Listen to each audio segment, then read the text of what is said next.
If the camera goes blurry for a bit, it's just refocusing. It's only because it's a... Yeah. It does it. No, that's fine. It does it on the stream.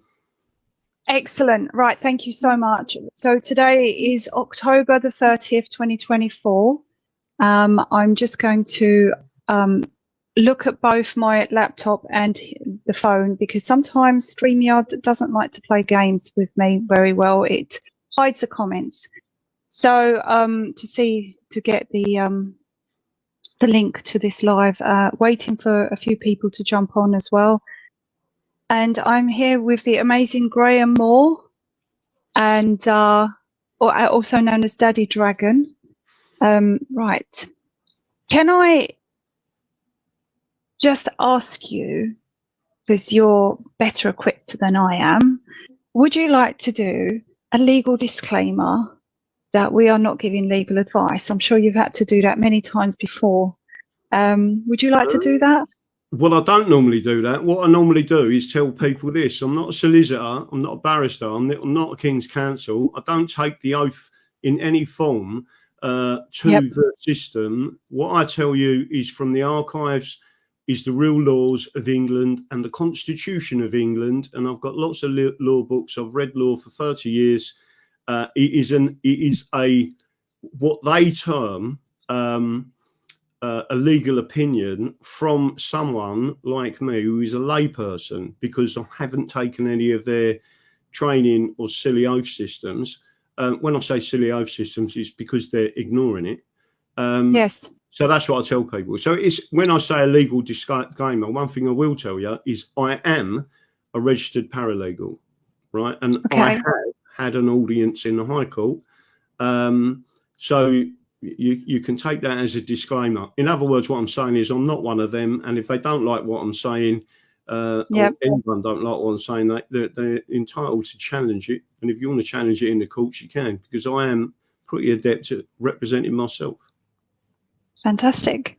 Right, we've got quite a few people here, and I've sent you the link. So if you want to share the link at the moment while we're live, you can do that.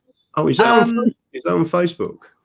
I am on Facebook. Yes, we are on Facebook at the moment. So the live is Is this on YouTube as well or not?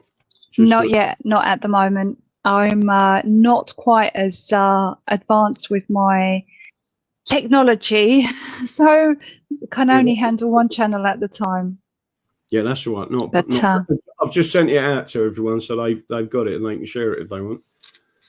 Excellent. Okay, that's it. I'll just. So thank you so much for accepting my request for you to come on the channel. I'm really pleased, and I'm sad I couldn't be there Sunday because you had an event in North London, and I was hoping to be there, but sadly I couldn't make it. So this is my next best thing, and I'm really pleased that you have decided to come and have a chat with me.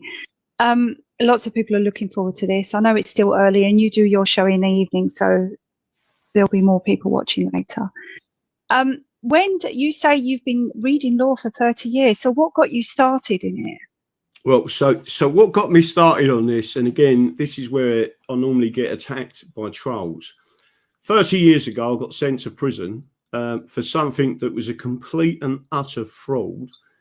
I was held in HMP Belmarsh as a AAA, AA, and then single A category prisoner for a very long time for what they alleged against me. And if there's anyone out there who knows anything about computers, they say that I cracked banking encryption on a 186 laptop in 24 hours, 128-bit encryption in 24 hours on a 186 laptop, and they presented that as evidence to a court. Everyone who knows anything about computers will tell you that is absolutely impossible. You probably couldn't do it for 100 years if you tried to crack encryption, especially banking encryption. And the whole thing was a setup. So because I've been set up, one of the things, and I'm not being disrespectful to the rest of the prison population, but when you're a category A, double A or triple A, it's because the system or the establishment regards you as exceptionally dangerous. No one could believe, they was all saying, we can't believe that they've cut Asia for this, right? So what I did was started reading law books. So what I'm trying to say to people is, some people would have been disruptive, some people would have been X. I said, give me the law books. So the law books come out of the library.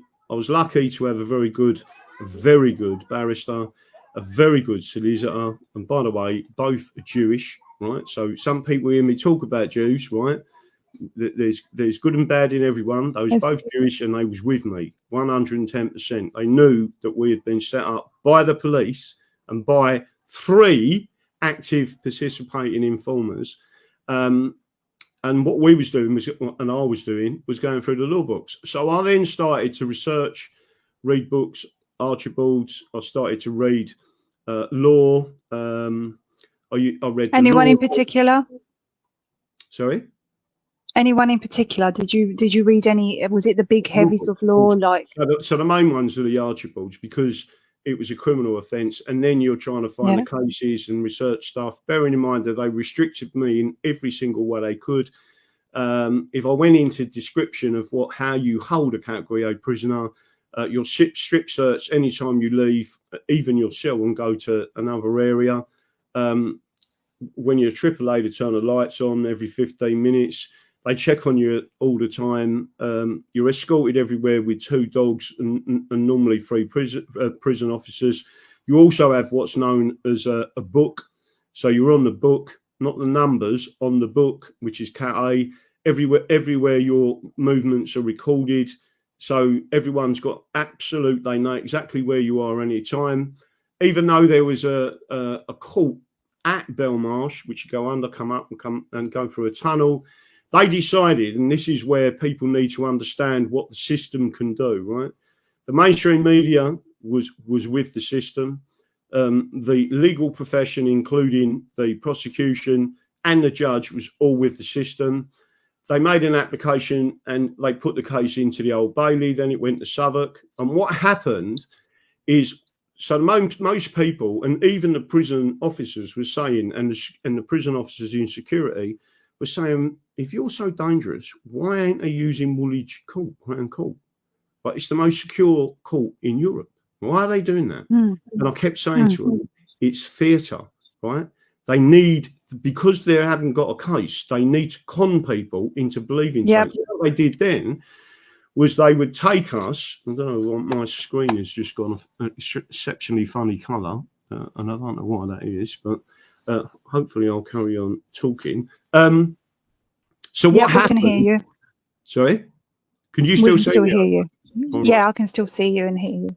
Right. So the main thing is, this is what they done. They then used armoured vehicles, armoured police, armed police, front and back of the vehicle, helicopter, right? And then they drove us through the traffic of London to the courts, put snipers on the roof, put armed protection on the jury, armed protection on the judge, right? Bearing in mind, if this is an alleged fraud case, it's non-violent, right? And it's against the banking system, they allege, right? And the point being, and then they started bringing other people in and suggesting these different names. One of them was Kenny Noy, never met the man.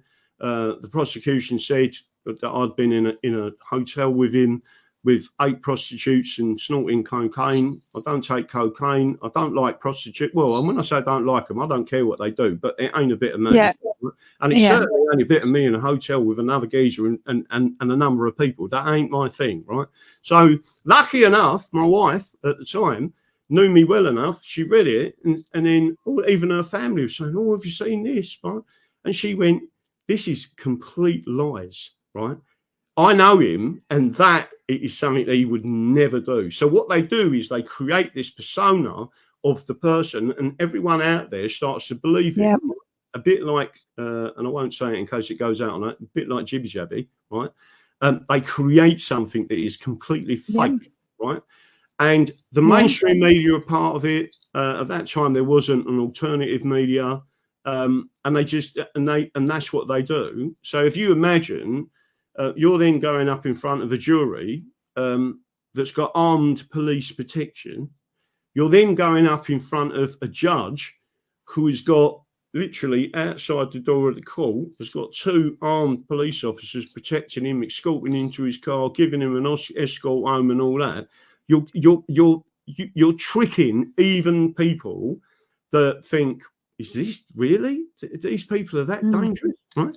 And the whole persona and theatre is to convict you because their evidence was so bad. And that's basically what happened. So what I'm saying to people is, I, as an individual, instead of fighting the system in the way that some people would have thought it was different for me. I just got the law books out and said, you know, they can do what if they say they can do this. So we was making applications to get us off of category A. We was doing all sorts of things. Ask anyone in the nick at the time. Everyone who had a problem with the prison governor or any of the prison officers come to me for a phone card. I had law books that covered the prison rules and regulations, and I'd go through the rules and regulations to say they can't do that. It's against the law.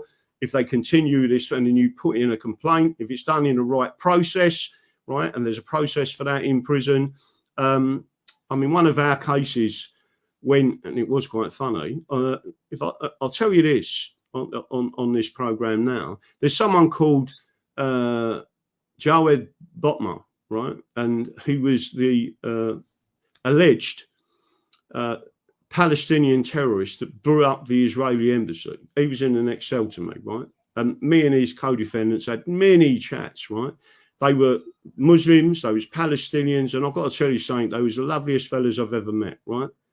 I can tell everyone now, they sat in that cell, and when they listened to what we said, and I told them they was both engineers, one of them was a computer engineer, another one was the electronics engineer, and I told them what the state had alleged we had done, which was broke 128-bit encryption on a 186 laptop in 24 hours, right?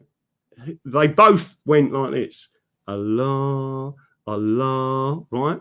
And I was just laughing. I said, so you know it's BS, right? And they went, yeah. And then we started having a chat, and they said, we've been set up. We didn't plant any bombs outside the Israeli embassy. The whole thing is a fit up, right?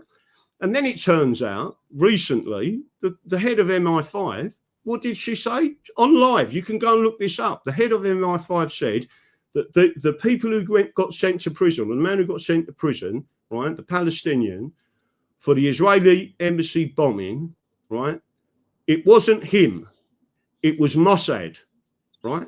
The Jews blew up their own embassy, right? And then when people go, oh, yeah, they wouldn't do that. Let me tell you something, right? You need people like me who understand how this system works, what they can do at any level. And the reason I do what I do now is to protect you from what they did to me. And it's advanced massively, right? They've got all sorts of mass surveillance equipment now that people don't even realise, right? They can surveil a whole city as big as London, right, using AI. And people don't realise it's been going for a long time. So that is basically what we're doing. Can I just ask you, you know how you say, I've got a few questions. You know how you say that the courts it's a theatre show. And so what they done to you was a big, massive show. And you were targeted, obviously, and I'll come back to maybe why you were targeted. But the way that they've done that to you and put on this massive show, do you believe that the courts also put on a massive show to pretend people get arrested and sent down, when in reality it's all a show and behind the scenes they probably go to an island somewhere else? Do you believe that happens? Yeah, definitely. Okay. So what you're describing is, can the system pretend that there is a war going on and you'd believe it? The answer is yes. Yep. Yep. Can they pretend that someone, and I'm not suggesting is this the case with Peter Lynch, right? But can they pretend that that person's gone into prison and then been killed, and then they're telling the true story? And can they orchestrate all of it? Absolutely, 100%. So they can orchestrate anything. just to let anything. everyone know, and again, I can't say too much because I don't want to get your channel banned or whatever, right? Everyone should look at Lucy Letby, right? Because the system is protecting the National Health Service, right? They're protecting their own failed system, right? Everything the public have been told about that case is virtually a lie, right? And it is the National Health Service, it is the trust itself and the management of that hospital, including the doctors, that should be charged with infanticide or some sort of corporate manslaughter of them little babies, not a nurse who knew her job and they was worried that she was starting to trigger things for people having a look, and that's exactly what happened. So the same way they can put good people down for with no evidence, with alleged, it's the same way that they can send someone to prison when in actual fact people don't know that sometimes who they send to prison is just a theatre show for the masses, to give that illusion that said someone might not be working or is not really working with such as, because they're all kind of entwined and all working for the same, top heads. What we're actually saying is it possible for the state to have enough people in place to create a psyop of a process and show people that we sent this person to prison, whatever, and it's all a load of BS? Absolutely. Yeah. People don't realise how powerful the state has become in its psychological mind mapping of controlling what people think. And when you really understand it, all I can say to people is I am so open-minded, even when people say things to me that are so outrageous, right? I say to them, it's not that I disbelieve you, and I don't disbelieve you, but I'd need to see evidence of this, right? And then people often show me evidence, and then I'm like, wow, and people like me, yourself, and people getting out there. One thing I will say to everyone is another form of psyop, right? And again, some of your viewers may not like this, is free man of the land and Strawman, yes, right? That was all a big psyop. And right. While I don't like what they do, some good people went through that process, realised that what they were saying was complete BS, right? And I call it bureaucratic stimuli, right? And then asked people to use the initials. The basis of it is that people come out the other end of that and start reading law, and then all of a sudden say, "Here, hold up, we've got a constitution that protects us." I'm happy that that psyop has at least produced intelligent people that have started to learn what the real constitution is and what England is all about. I'm not talking about the British. There's a big difference between British and English. So you were obviously targeted for a reason. I mean, they don't just randomly. So would you like to share why you were targeted? Because that's do you mean then? Yeah. 30 years ago. Well, so another group of people basically created so the bank. So if you go back to that time, and I always say to people, to understand what happened then, you need to be understanding what was going on then, right? And what was going on was there was what's known as ghost withdrawals from ATM machines, and the banks were telling everyone, right? The banks told everyone, our system is infallible. You cannot do this, right? And I knew they was lying, right? I knew they was lying. And the thing is, they was blaming elderly people. They was blaming people, that were working people that was just drawing their money out, putting their money in the bank, thought it was safe. And it was like leaving it on your doorstep, your money on your doorstep. Yep. That's how unsafe it is, right? But they said our system is infallible. And I said, it isn't infallible, right? And cut a long story short, this group of people built a fake cash point machine from scratch. They opened a fake bank in Roman Road in East London, and they installed a fake cash point machine, right? People put their cards in, it then took their card number, it read their PIN number, It was downloaded to another place. That's another story. But it was a big list of these numbers, right? Now, what they didn't like was then people got away with hundreds of thousands of pounds in cash from cash point machines, right? What they didn't like is that group of people sent, and I want people to listen to this, sent to the News of the World the full list of account numbers and PIN numbers, which was important, to the News of the World, and said, these are ghost withdrawals. You need to investigate this. And it was also sent to the BACS, which is the Banking Automated Clearing System, right? So now all of a sudden, you've put the banks under pressure to say, you're lying, look what's happened, right? That's why they targeted me after that, right? Because, and I'm not suggesting I was part of that. What I'm suggesting is they knew I knew, right? And then they created this other system. So you've got certain people, and I'm not suggesting, I don't want anyone, and I'll trust me when I say this, prison is not a nice place. Some people go the extra mile, right, to do things, right? And I just want to make sure that everyone understands this, right? My vision of what them people were doing was completely wrong. And lots of people in the East End and I come from South London, used to call me Robin Hood, right? Because I had a different way of thinking about these people. I'm not suggesting, some people are going to start talking about corporations and all that, right? I'll talk about corporations have been here for a long time. They go back to the original charters of England. You have to have some form of structure, right? And when you start telling people what the real law is, the law isn't the problem. It's the enforcement and certain people getting in position, and some people are immune from the law, right? Including the Crown, who have committed treason. And again, they shouldn't be. So all I'm saying to people is, you know, and especially you get the idiot trolls out there who ain't got a clue. I mean, I used to know, not now, but I used to know a lot of people. I was well respected, right? When I say well respected, I mean they knew I was a nice fella, not a nasty person. I could hold my hands up if I needed to hold my hands up, but I used to be straight and tell people it was just pure intelligence, like working class intelligence, which is what I like.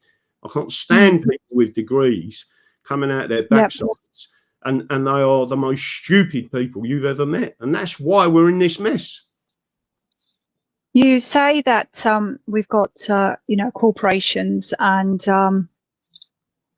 they've been going back a long time and so on and so forth. But do you not feel that right now we've got a huge corporate takeover, which is causing the little people to struggle and set up business, and it's pushing everyone into this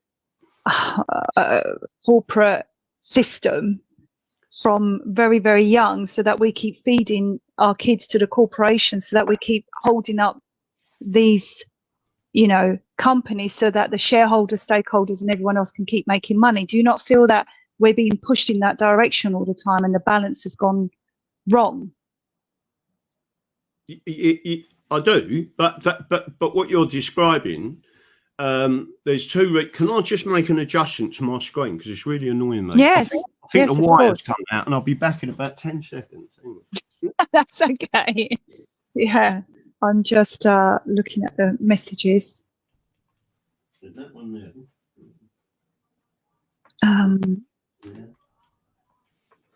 Thank you, everyone, for being here. And if you'd like to share this live, please do. It's going to be interesting, that's for sure. I'll take. It's come back. So what people couldn't see in front of me, I had a pink screen, and the reason is because I put the wire underneath the desk, and it come out slightly, so my whole screen went pink, and then it was going like that. So I thought, I'm going to stop this. I won't be able to concentrate. Yeah. So we're talking about corporations, right? So the easiest way for me to describe this, right, is the Nazis, which is fascism, right, a form of fascism, call me a communist, and the communists call me a fascist, right? And what I say to both of them is I am neither. I'm an Englishman, and an Englishman forbids fascism, communism, and all forms of authoritarian government. I'm an Englishman. So therefore, what do I believe? Are we being pushed and pulled into different directions? We're being pushed and pulled into authoritarian regimes. It's been in place for a long time. It started with the Acts of Union, right, as an infiltration process. And if I went through all the history of how it happened and what it happened, and I can show you because we reversed engineered it, people go, wow, I never knew that. And then when they see the attack on English rights and the English Constitution and the common law, is the common law. So the common law is the ultimate social justice system. There is nothing better in the world, right? And what they're trying to replace it with is administrative law, which is European and Roman in design. The Scots have it, the European Union has it, but they don't like the common law. The common law is what gives you the maximum amount of freedom, right? But then you get all these other people coming out with weird and wonderful things and telling you the common law means this, the common law means that. It doesn't. I explained to people last night, getting back to corporations, forget the corporation as a structure, but think of England as a motorcycle, right? It's got two wheels. And so to make a motorcycle, it needs three major elements, right? The major elements are the wheels, right? So think of the wheels as the House of Lords and the Commons, right, which is one, it's a separate court. It's a court in its own right, right? So there's the two wheels. The engine is the monarch, and then the chain to the back wheel is the Constitution, right? You can drive for 300-400 miles. Any motorcyclist out there will know that you have to put a bit of tension back into the chain because otherwise it's going to come off or it's going to snap, right? And that's because it's been badly maintained and not enforced properly, right? So over time, if you look at 300 miles as 300 years, you get a bit of slack in the chain. You have to make an adjustment. The difference with the English, the Constitution of England is known as a common law constitution. Some people say all sorts of things to me like, we haven't got a constitution, right? If we haven't got a constitution, why do we live in a constitutional monarchy? And then when you hit them with that one, I go, well, we haven't got a written constitution. So you say, so what's all these constitutional documents, including the English Bill of Rights, the Declaration of Rights, the Act of Settlement? You go all the way through them, right? They're all in writing and they're constitutional statutes. So what's that then? And then they'll say it isn't codified, right? Like America. And then I say, well, America's 250 years old. England is very nearly 1100 years old, right? The British Union has only been there since 1707, right? And that's when the real attack started. And then you turn around and say, so there it is, right? What is the difference between what's known as a common law constitution, which is what we've got, and a codified constitution? By the way, we did have one. Cromwell and a guy called John Lambert created a written constitution for England, and it only lasted 12 years. So what I'm saying to people is the common law constitution is the best solution because it allows for adjustment. But it's really important for everyone to know this, right? The adjustment does not allow for any of your rights to be taken away. Your rights can only be improved upon, right? And that means, and I'll give you an example, if you look at our website, English Constitution Party, our manifesto, right? So we've got two elements. We've got the English Constitution Society, which is educational, and a political element, so our manifesto is the Constitution of England, which is what it should be, right? Not some manifesto saying this is our policy and all. A manifesto is about what you actually represent. We represent England and the constitutional rights of the people, which is what members of the Parliament are there to protect. So when we start talking about that, what's the difference between a common law constitution and a codified one? The codified one, it's very difficult to do that adjustment when it's needed, and it's more likely it's going to snap. Right, and that means when it snaps, you get a civil war. What do the English common law do? They put a bit of tensioner in and they tension it up. If you go back to our website, we've got the English digital Bill of Rights on there that we wrote and said, this is what you need as an adjustment to our constitution. It stops the government stone dead with what they're doing. And they know it. And that's one of the reasons why they're attacking us. Is that answer the question? That felt like a bit of a rant rather than... So, for instance, at the moment, we've got things like a lot of things being imposed on us without our will, without our choice. For instance, council tax, higher and higher. We've got utilities that are charging you way through the roof, and they're working for their stakeholders, shareholders, etc. So they are hitting everyday people and putting us in poverty. That's what, you know. So, but they're trying to really extort money that we don't have. You know, and all the, you know, on top of the food prices and everything going up. So we've got this two-tier, even though I hate the word society, but we've got this two-tier society. We've got the real rich, the elites up there, the middle class is going, and then we've got everybody who is here suffering to eat or eat. Now, they're corporations that are imposing their, you know, contracts on us. Well, they're not contracts, but so what I'm, yeah, all right. So I understand what you're trying to. So there has to be corporations, right? In English law, going all the way back, charters in effect created even in 1190, going back before then. They created. You need a structure for people to work from, right? It isn't the corporation that's causing the problem, right? The problem is the Constitution and English common law is not being enforced by our courts, right? Then you get these other people that say, let's create a parallel system, right? I don't say that to people. I say, take your courts back, right?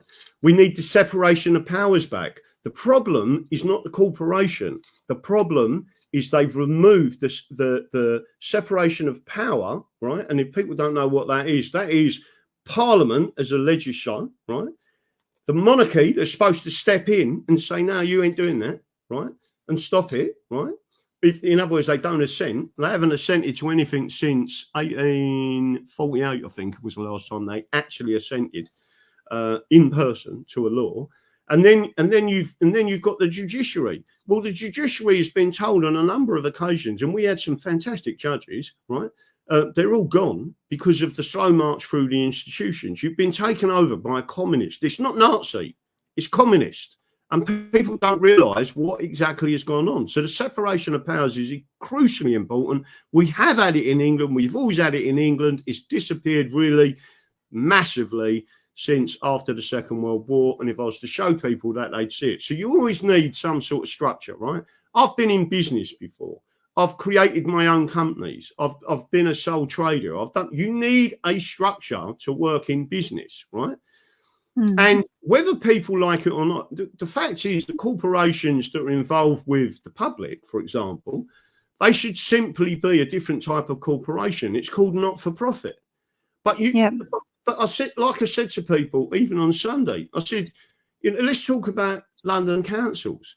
Can anyone here tell me why it is that, and I don't know what the current situation is, this spreadsheet I say was about 2 years ago, where the CEO, the leader of the Croydon County Council or District Council was on £950,000 a year. I'm asking you, why? Tell me what that job entails where she's on 950 grand a year, right? Even my local one who works 3 days a week, a CEO, right? A complete and utter pleb. He's on £250,000 a year. For what? Because they rob you with your council tax, right? And the whole of that situation with the council tax, too many of these people are saying, oh, I'm not going to pay council tax. I'm telling you now, anyone listening to this, if you own your own house and you don't pay your council tax, you are at risk of losing your home. I'm telling you that. I'm not one of them people out there that are going to push you to the edge of the cliff and stand to one side and you jump over, right? If you don't own your own property, right, so you are any form of renter, there's nothing they can do about it. You get a load of bailiffs banging on your door, a load of harassment from bailiffs, etc. But what I will say is, do you want a way in which you can challenge this? Yes, right? Then you need to do it in the proper process, right? In my opinion, this is my layperson, paralegal opinion, you need a group litigation order. You need thousands of us to stand together. You need to get the idiots that are teaching you all these wrong things out of the way, right? And do it properly, right? People that have got experience of the law, that understand the law, that understand the processes, and push it forward and put it through the courts. Group litigation order, hundreds of thousands of people, finance the case. Let's go and take that case into the High Court. And do you know what you tell the High Court? You tell them this law that was created in Parliament is unconstitutional. And the reason why is because it never received royal assent. And there was a reason for that, because when you look at the history in 1967, they removed for certain statutes, and there's about 100 of them, right, from someone else's research, not mine. We work as a team, right? And they listed all of them and they said, there's the law, Graham, and that's what it says. And as soon as I read it, I said, that's unconstitutional. You cannot do that, right? So they have created the Communities Act or finance bills or whatever you want to describe them as. I haven't got it in front of me to look up my notes to tell you what exactly what the law is or what the acts were. But what they did was they stole the community, the central government stole the community's money. So they took all the money off of the local councils. And what they did, they said to the councils, don't worry, we're going to create a law that allows you to directly tax the people, right? And that's what they did. So whether people like it or not, the law exists. What I'm saying is you need to take it a bit like a talk map. You take it to the highest level. Who is responsible for this? Well, I can tell you directly, the monarchy, right? And Parliament is directly responsible. So what you do is you go bang, bang, bang, stop it, right? Because what they're doing now is legally extorting money when the original enactment of those laws that give the authority to the local councils is ultra vires, right? And people need to, I know that, there's other people that know that, but all of these people sitting there with their free man of the land hats on and coming out of all this rubbish, right? All you're doing is assisting the enemy, right?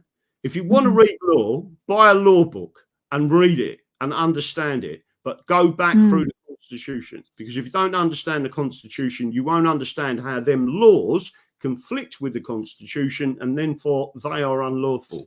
That's all it is. You just need the experience. So if anyone out there does want to do that, you need a lot of organisation in the background. A group litigation order is the same as what they call in America, which we don't use this term, which is a class action. Class action, yeah. So does a class action have enough? Because my understanding is with a class action, it's still only one action. Whereas if everyone done it individually, it would have more strength. Is that not the case? So yes and no. For administrative purposes of the law, and I'll give you an example of this. If you go back to 1666 and the Great Fire of London, it bankrupted the nation because everyone's, all the traders, all their gear went up in flames, etc. And people need to understand that they created what was known as a sunset clause court, and it was called the fire courts, and it had a 2-year sunset clause because it was a separate court, and constitutionally they could create it as long as it had a sunset clause, right? And they created it to deal with them problems, right? This problem is just as large because people are being screwed for council tax. They can't afford it. Some people are not paying it. Some people are.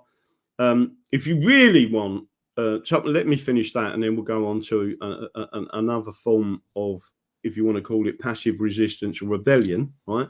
Yes. I'll tell you what it is, right? And most people go, oh, I can't do that, right? And I'll tell you, you ain't got to do anything. You ain't got to come out on the streets, right? You just do it, right? And to finish off the council tax thing, it is known in law, and again, I've got a judicial review book here, that judges will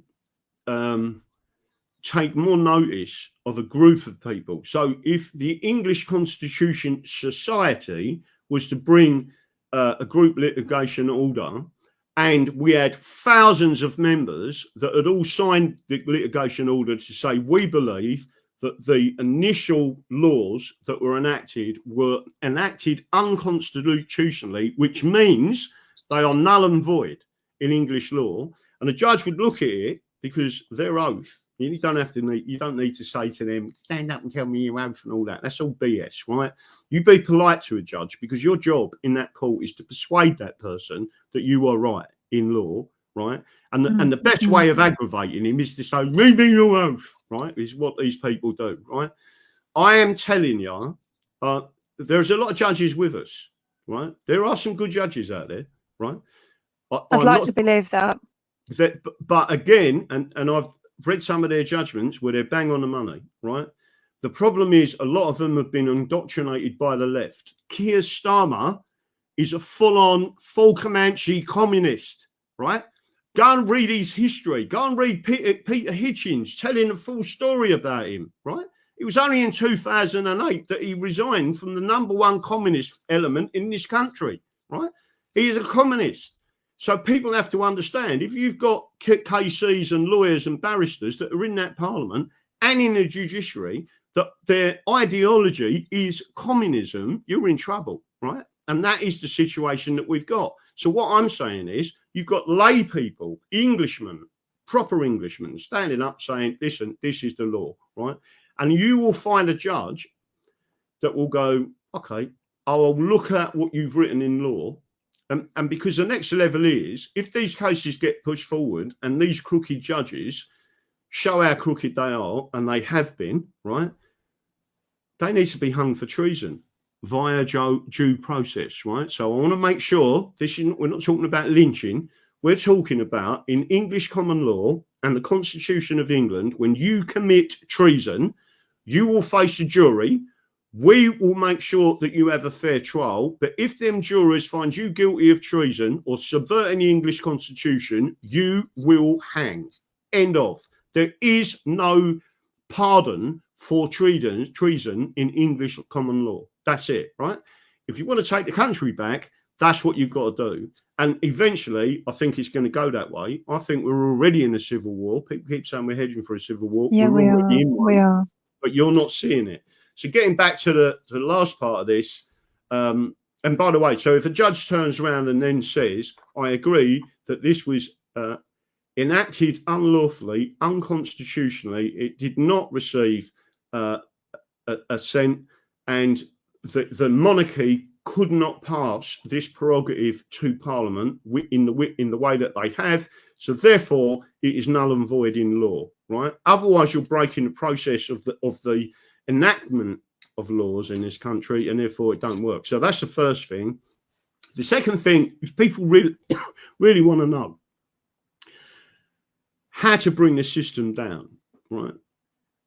It's something like 80% of all of financial transactions in the world, right, are through the current banking system, unsecured debt, right? Now, I want everyone to listen to what I'm saying here. Unsecured debt, right? That means payday loans, that means credit cards, that means Tesco loans, that means Barclays loans that are unsecured, right? Everyone do what a certain other person told a lot of people to do, which was stop paying the BBC licence fee. Overnight, it cost them 600 million, right? Because he had 900,000 people watching him on Facebook, right? It cost them not 600 million. That was spiteful. And from one video, stop paying your BBC licence fee because you're supporting this communist system, right? I'm telling you all now, stop paying your credit card. Your credit history is gone. You're a debt slave anyway. Why do you want to keep tightening the chain up? Because every time you get another point on your credit score, you're just tightening the ratchet on your debt handcuffs. That's what they're doing. It is a debt control system. Under the Christian system, it is unlawful. Under the Islamic system, it is unlawful. And I would wonder who would pitch them two groups of people against each other who disagree with usury, which is interest, right? Who do you think would really do that? I wonder, right? So when I start talking about things, people go ding, ding, ding, ding, right? Because you join the dots of what's actually happening. And that is what's happening. So all I'm saying to you is stop paying for unsecured loans. So loans, credit cards, any form of system out there that you've got some form of debt on it, right? If you want to load it up first, it's up to you, right? Because you shouldn't be paying back the initial borrowed money, right?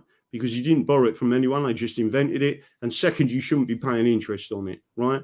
Because, and then you can use this, right? You tell them, you say, I am highly religious and I don't believe in usury, right? That's it. And then you go, pull the chain on it. And I'm telling you now, the banking system will collapse within weeks because you've stopped paying them. And you've got control of that. You just say, I'm not paying you. You go in it and you stop all the payments. You stop all your direct debits back to your credit cards or to your loan company and all that. And you turn around to them and say, that's it, I've had enough. Bang, right? You will bring the banking system down within weeks. And if you want to know someone who promoted this idea, right, which I thought was hilarious, it was Tucker Carlson on an interview about 4 days ago with an economic specialist, and Tucker Carlson said, I've always thought, what would happen if we all stopped paying unsecured debt? And the economist said the banking system will collapse within weeks. It will end completely, right? So Tucker Carlson turned around and said, well, we should do that. And then he said, there needs to be a political party that can promote that policy. And I'm like sitting there watching it saying, we promote that policy. But they will never. So the mainstream media will never promote us saying that, right? And then the guy said it's immoral if you've borrowed the money. And Tucker Carlson said you're talking about morality when you're talking about a banking system and people charging working class people 864% APR, right, on their payday loans because they can't afford to eat and they're not getting enough money, right? And they're trying to feed their families. And they're charging 864% APR. You're talking about morality, right? That's all I'm saying. Listen, I want everyone to understand this. I'm not a communist. I'm not a fascist. I'm an Englishman. I believe in fairness, right? But above all, I don't want people doing things that are illegal. That is not illegal, right? Not paying your debt technically is not illegal, right? You just tell them, I don't believe in usury. They never told me that Jesus said don't pay any usury. They never told me that Allah or Muhammad don't pay any usury, right? Well, let me tell you something. I'm also a spiritualist, and people out there in the spirit land are telling me, yeah, drop out that interest stuff. That's what's enslaving you. Stop it, right? Yeah. And if everyone did it, the system would collapse. That's it. Yeah. No, absolutely. So can I ask you, from what I've been learning, you talk about the straw man. I understand, obviously, you say that it's a load of baloney.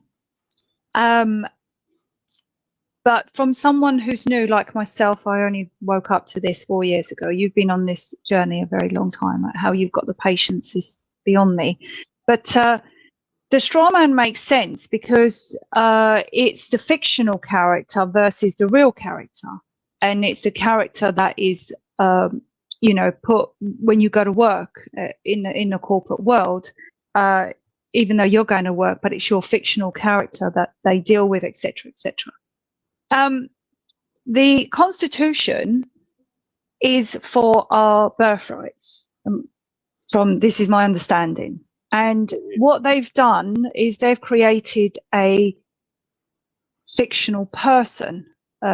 Person being, the business. And through that, they've then brought you into legislation by making you the creature of statute.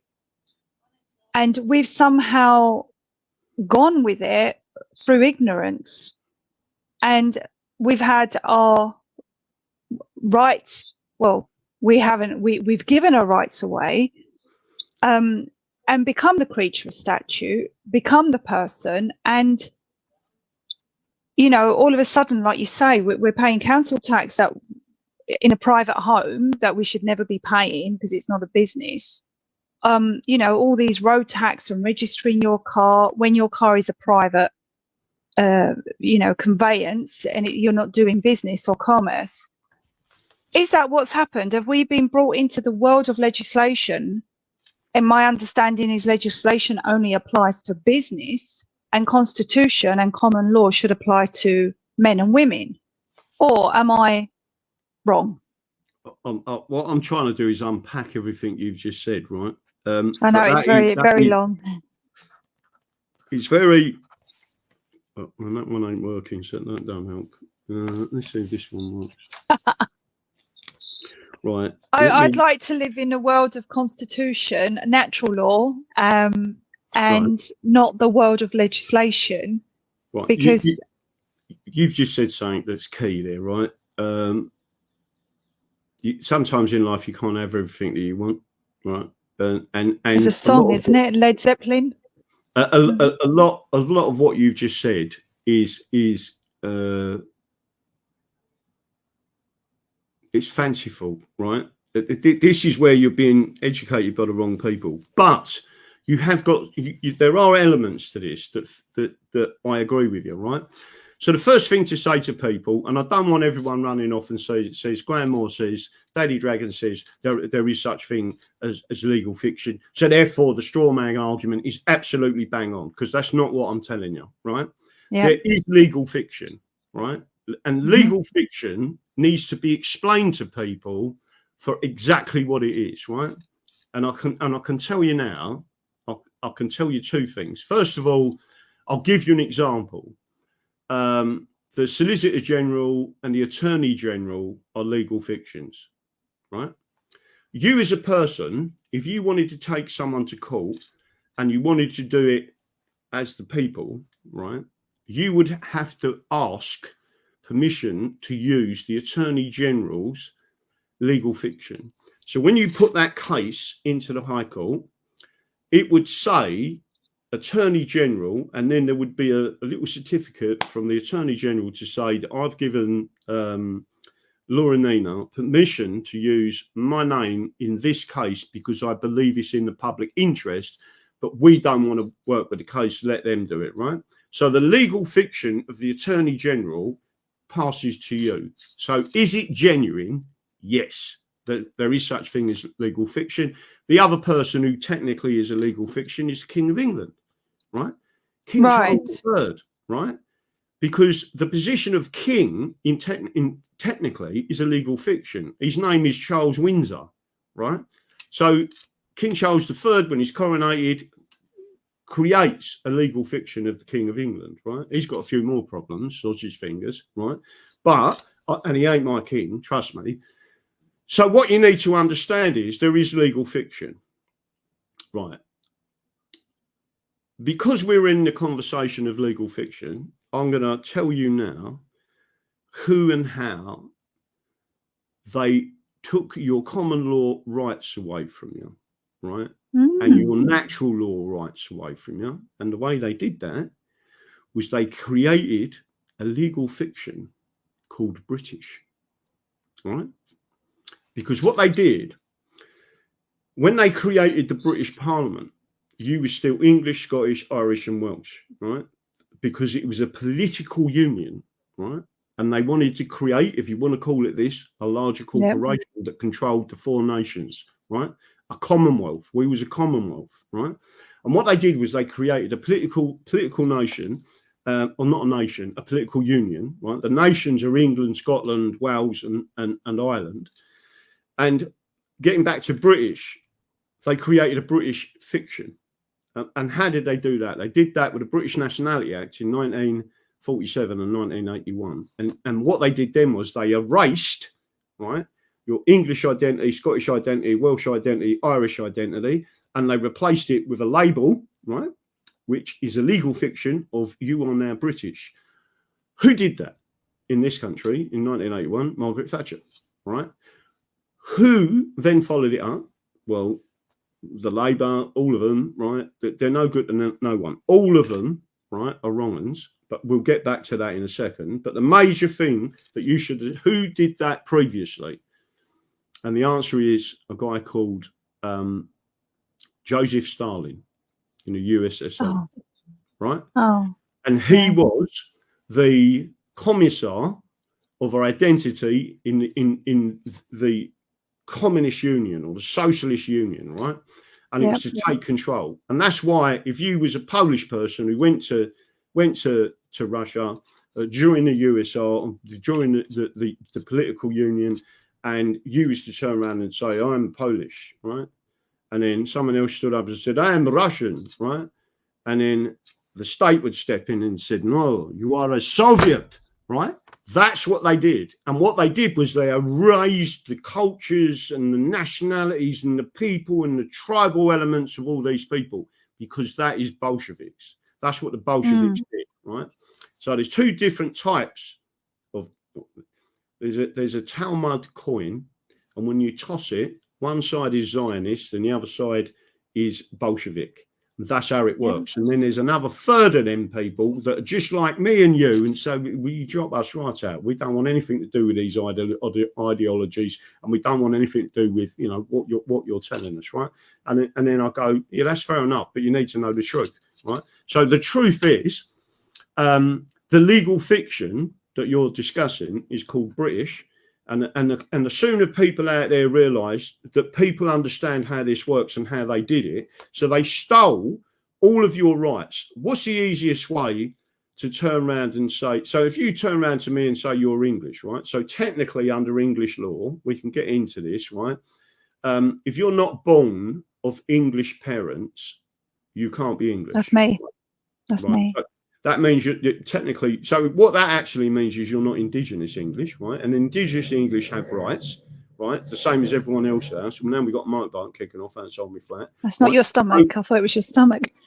You're hungry. The dog will start in a minute, and then we'll get the cat fighting. So what happens then, right, is in this situation, what I'm saying to you is we would make adjustments for people like you, right? What we won't make adjustments for, right, are people that absolutely hate England and hate the English people, right? We're not making adjustments for them people. They don't want to be here. They can go somewhere else. There's plenty of places in the world they can go to, and they don't have to be here, right? So how would you do it? You would swear allegiance not to the monarch or to the sovereign, but you would swear an allegiance to the Constitution of England and the nation of England, exactly what America does, right? Our Constitution is where the American Constitution came from, right? And then that way you turn around to people and say, listen, we don't mind you being here. We like you. We ain't got a problem with you, but don't destroy our country, right? Absolutely. It's us that built the country. It's our ancestors that built this country. My history goes back way back, all the way back to a Norfolk night, believe it or not. So when you start talking about all these things and they say, you know, and again, I want to make sure I'm clear on this before people start and the trolls start on me. I read constitutions, and just to let you know, the Russian constitution is very good, but I also read the Liberian constitution in Africa, right? Do you know what that says? It says you cannot be a Liberian citizen unless you are a Negro. That's the exact words it says, right? So just to make sure you're all aware of this, I can't go to Liberia, and I ain't got a problem with it, right? They're not saying you can't live here.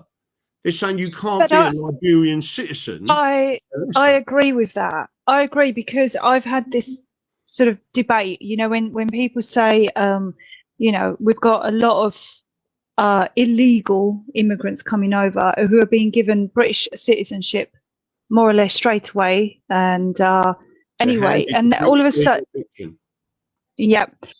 and then all of a sudden they are classed as being British. Well, I'm sorry, you're not. Just like I'm not.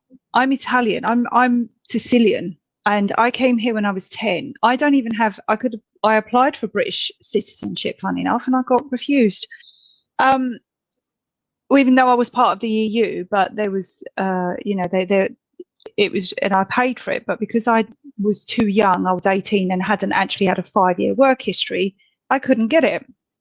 But my point is, I'm not British or English, or I'm Italian, and I will always be Italian. I live in England, and I respect the English ways. I respect the English, I've learned since I was 10, you become in the in-between world. But there is no way that I can class myself as English. Just like an English can't class themselves as Italian. Well, again, people don't even realise that Italy hasn't even been a country that long, right? And when you tell people that, they go, what are you talking about? And I think it's something like 120 years or something. It's not a long time, right? And then, you talk about the Roman Empire, you talk about all these different things. Communism is the Roman system, right?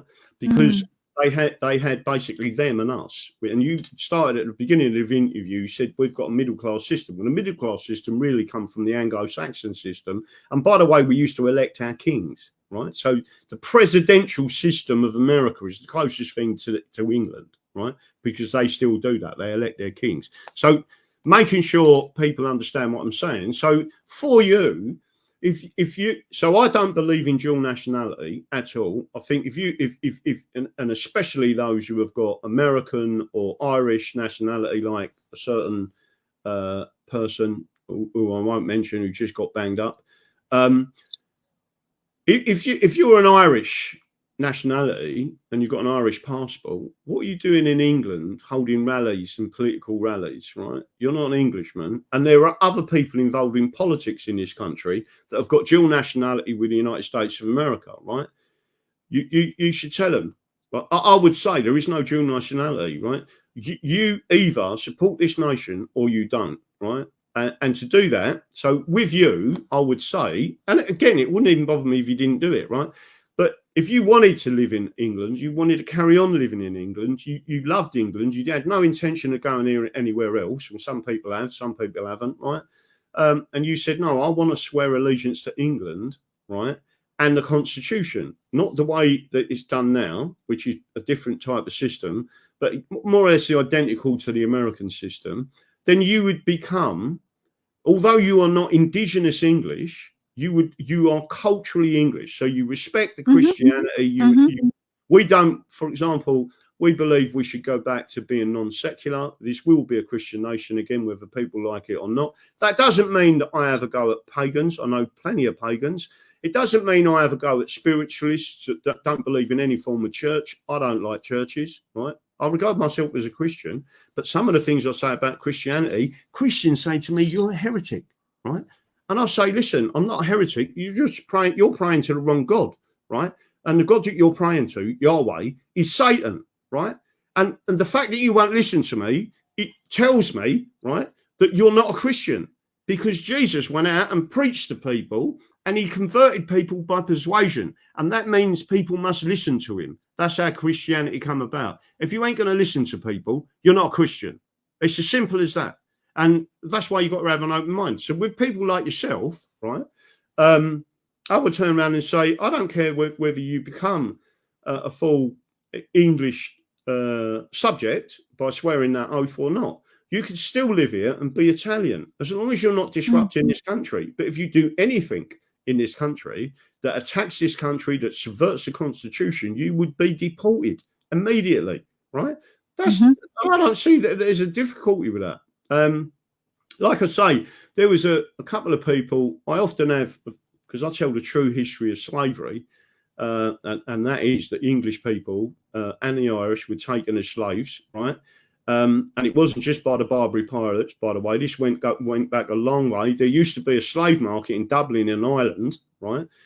People don't realise that the Irish patron saint, which is St. Patrick, who was he? He was English, right? And then people go to me, shut up. I said he was English, and he was an English slave, right? And he became free in Ireland, and because he was religious, blah blah blah, they made him their patron saint. So the patron saint of Ireland is an Englishman who was a slave, right?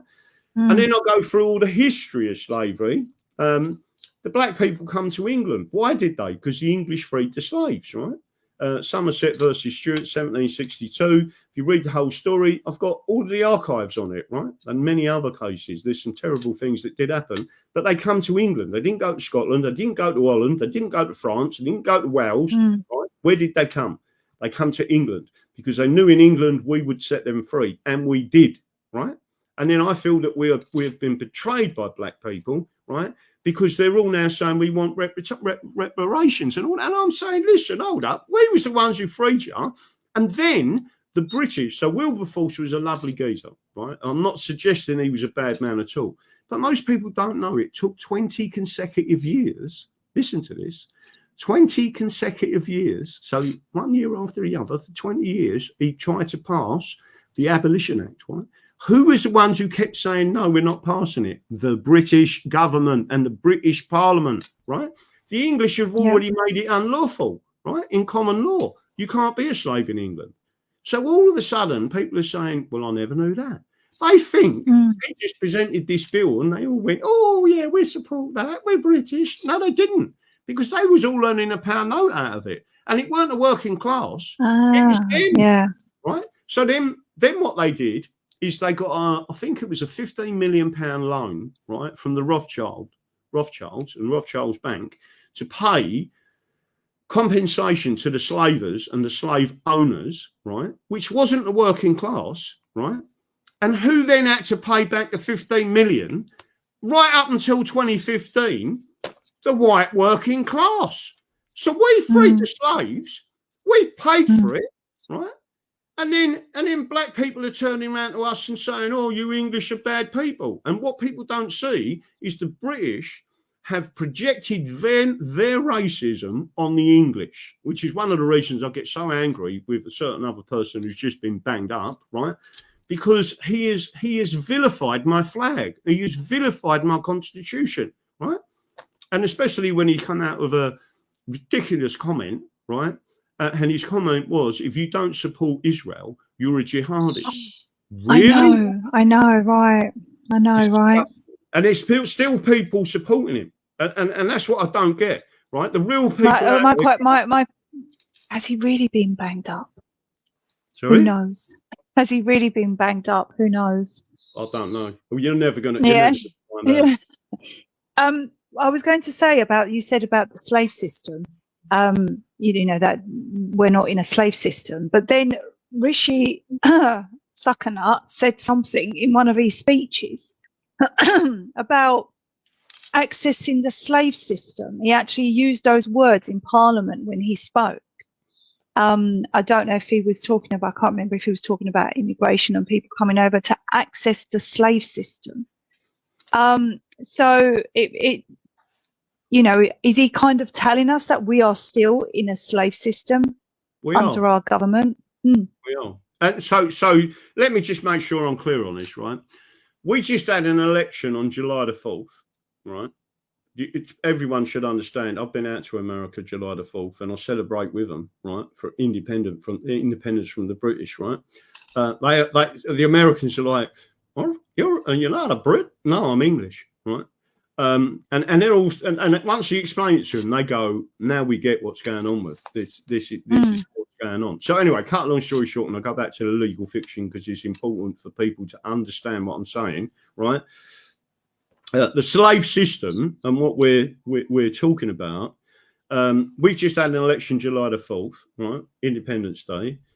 The next election, big election in America, when is it? November the 5th. What is November the 5th? Everyone says to me, Guy Fawkes. Forget Guy Fawkes. Who landed in Brixham, Devon on November the 5th, 1688 and freed England? And we produced a Bill of Rights, a Declaration of Rights and a Declaration of Reasons, and then all of the laws that protect us. Who was that person who landed? And you know what his name was? The Prince of Orange. He became King William, right? So Orange Man. And now what they're doing, what do they call Trump? Orange Man bad, right? So start to see the connections, right? So the people calling him bad are the same people that wanted to fight against the Prince of Orange, which basically was the Catholics, right? And when I refer to Catholics, I want you to understand who I'm talking about, the Jesuits. The Jesuits are not nice people. There's three groups of people that are really bad. They're probably dark triad. What do I mean by that? I mean dark personality. That means they're either psychopaths, narcissists, or Machiavellian. And that group of people have got control of the world. They're only 15%. What we got to do is reverse it, and we put the 85% who control the world, and them lot get left at the bottom, so they can't cause any more wars, right? And that, if you absolutely understood what was going on, and it goes back to the legal fiction again. Anyone who calls themselves British, you are adopting a legal fiction and allowing the British regime and the debt enslavers to remove your identity as an Englishman, a Scotsman, an Irishman, and a Welshman. And by doing that, that means you've got no rights whatsoever. And that's exactly how they've done it. And when you show people what they've done, President Trump, while he was in office, he brought down and scrapped something called the North American Trade Agreement, which was Canada, America, and Mexico. And then they created FEMA regions. The FEMA regions are not what everyone's saying. Right, the FEMA regions are exactly the same as the 9 regions of England. It is to destroy England, and it has been done in America to destroy America. It's the same process and the same thing. And when you understand it, you go, wow, I never knew that, right? And it all stems from these people. It's multi-generational, and it really kicked in the 1800s. And then when I show people what they did in the 1800s and how they started to chip away, because they couldn't just take our rights, we were just risen up then and said, we ain't having this, right? And we did start to do it. But again, they've attacked us on a number of occasions. Peterloo, there's a great film out there called Peterloo, and people should go and watch it, because that was the British attacking English working class people. There was a reason they did it. And then not long after that, they started taking our rights away. So they give us the vote. But what they did then was took all our constitutional rights away, or started chipping away at them, when the English Bill of Rights protects the Magna Carta, the Charter of Liberties, and all of the charters that was given to the great cities and towns in England. And it was extended to all of them. And people don't realise what they've done. And that's why you're living now in a slave and debt slave system. And the people that are controlling it are dark personality, and I'm not suggesting they are all. But let me just make sure. Seeing as you're Italian, I'm going to say this, right? I'm Sicilian. Or Sicilian, right? I'm going to say this. We can talk about any group of people, and no one bats an eyelid. So I can talk about the Sicilian mafia. I can talk. Oh yeah. And I can talk about the Italian mafia. I can talk about the American mafia, the British mafia. Any mafia you want, I can talk about. There's one group and one mafia I am not allowed to talk about, right? Every mafia goes through all the process. They are highly organised criminals. Anyone who talks about them, so if you're in Sicily, in Sicily, and you start talking about the mafia, you're likely to get a bullet in your head, right? Because they are ruthless, they are killers, they destroy societies, they rob from the people, they've got people at every level, in the police, in the army, in the judiciary. That's the mafia. That's what they are. They're organised criminals, right? There's one group of people who are the ultimate of the ultimate, right? They have been an economic mafia for thousands of years. Is they the Khazarians? No, they are well, some people call it that. They're Jewish, right? And people need to highlight the fact that you cannot talk about that group of people. And I'm not talking again. So if I was to talk to you as a Sicilian and started going through elements of the Sicilian mafia, right? You should be quite worried about that, because they would probably come over and nut you off, right? The point I'm trying to make to you is that you would understand I am not talking about all Sicilians or all Italians or all absolutely or all Russians. I'm talking about a group of people, right, that are criminal in nature. They're organised, highly organised. But this one group, for thousands of years, have been highly specialised in what they do, and that is to enslave you with debt, right? And all I'm saying to people is that group of people exist. I refer to them as the Jewish mafia. I don't care if you call them Khazarian or whatever you want to describe them as. I don't care what it is. I'm just being honest with you. And that's the group Zionists. of people that you're fighting against, right? And they have got people in every country, in all the politicians. They've got the judiciaries tied up. They've got the barristers tied up. They've got everyone tied up, and they own the banks. They own everything. Every element of your society is controlled by them people, and it's called the Jewish mafia. That means not everyday Jews, not the Jew that me and you know in the street who don't know anything about what you're talking about. It's this other group of people, and they are part of the dark triad, or the dark personalities that are evil, that I call fallen angels. And then people can be Christian, Muslim, and even spiritualists that pretend to be spiritualists, and they're not, because they are of that dark personality. And they're the people controlling the earth. They're the people destroying the earth, and they're the people causing the wars. They're the hand puppets to everything, aren't they? Exactly. I'd like, when people learn that they'll understand it.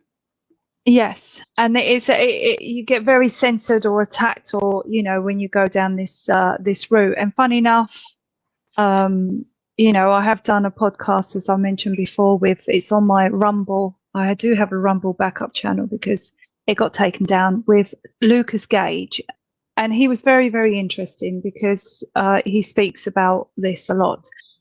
I'm going to do questions in a minute, but there's something I'd like to ask.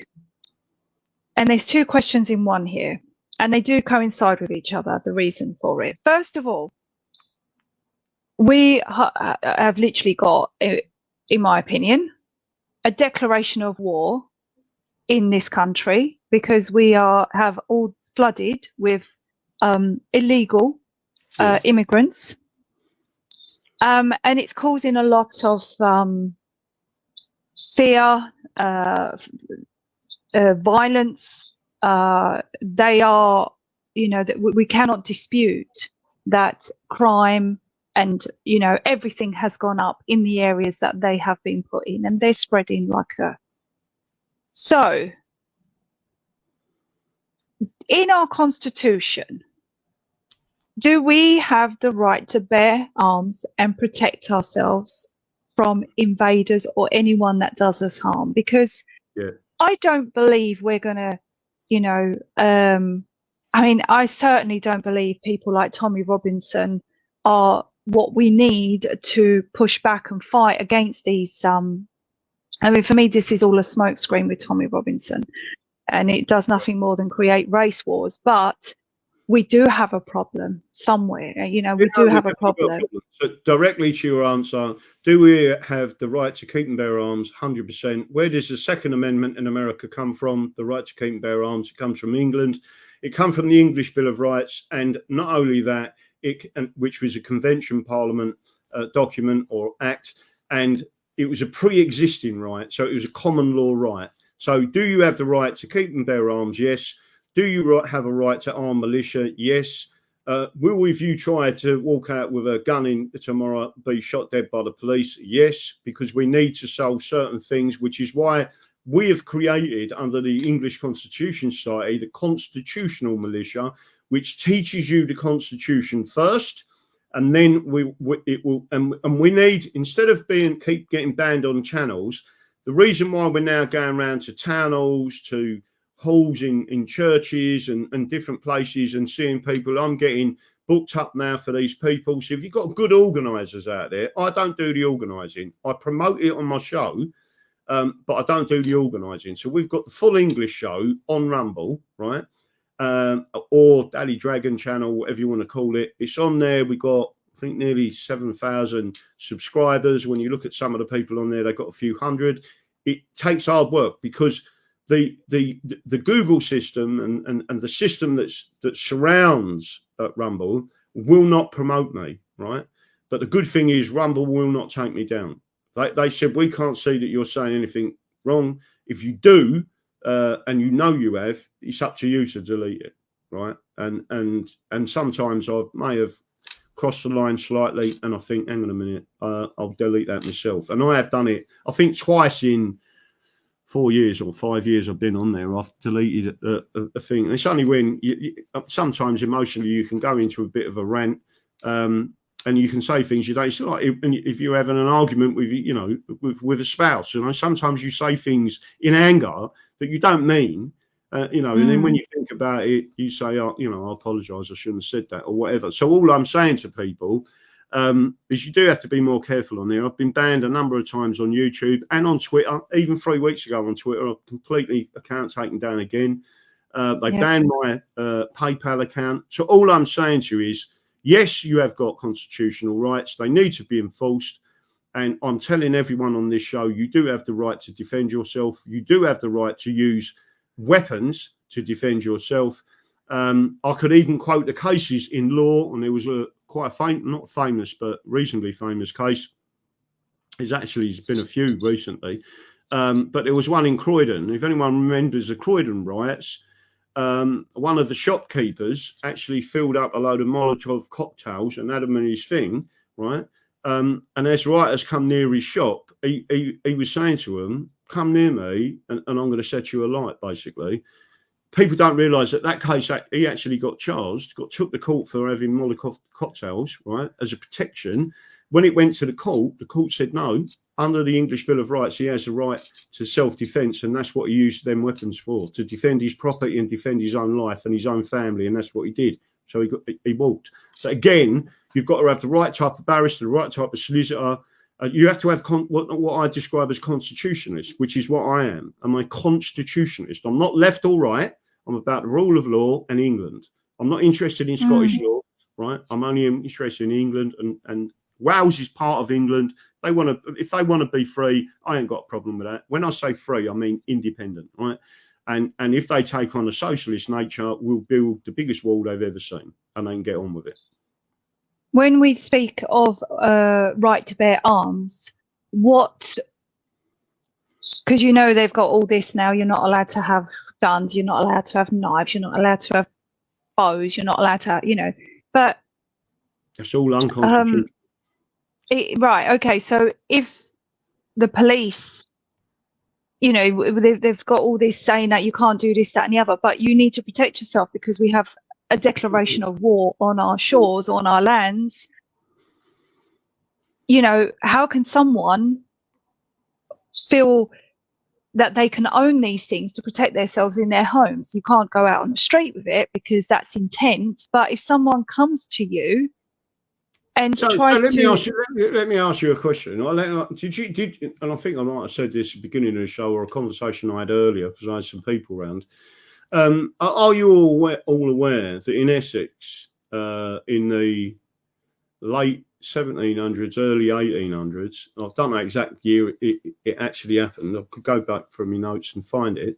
But the Essex militia, in fact, it was the Essex Rifles who were militia, repelled a Napoleonic invasion in Essex, right? And as the Napoleonic ships of war literally pulled close to the thing, they sent a couple of rowing boats out as an expedition into Essex.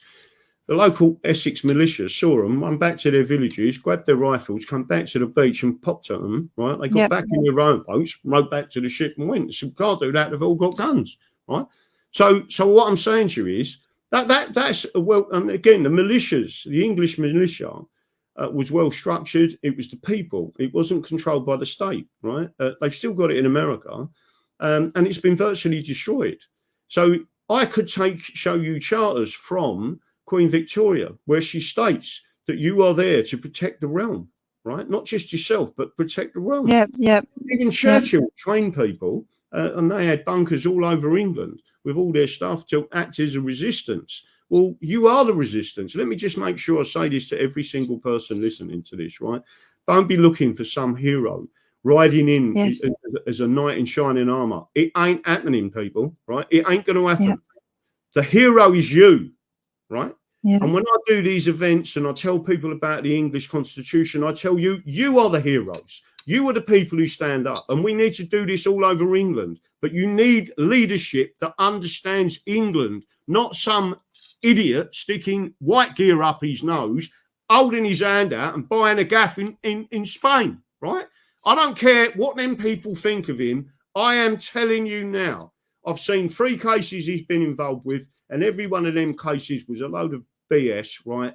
And all they've done is using the legal system to nick money off you, right? And there's another case that we've got, which is Charlie Staples, who was tortured by the police. We're causing a lot of problems with that case because we're going to end up in Texas under universal jurisdiction, and the person who is the head of that indictment is King Charles III, right? And people say to me, you can't do that. I said, watch us, right?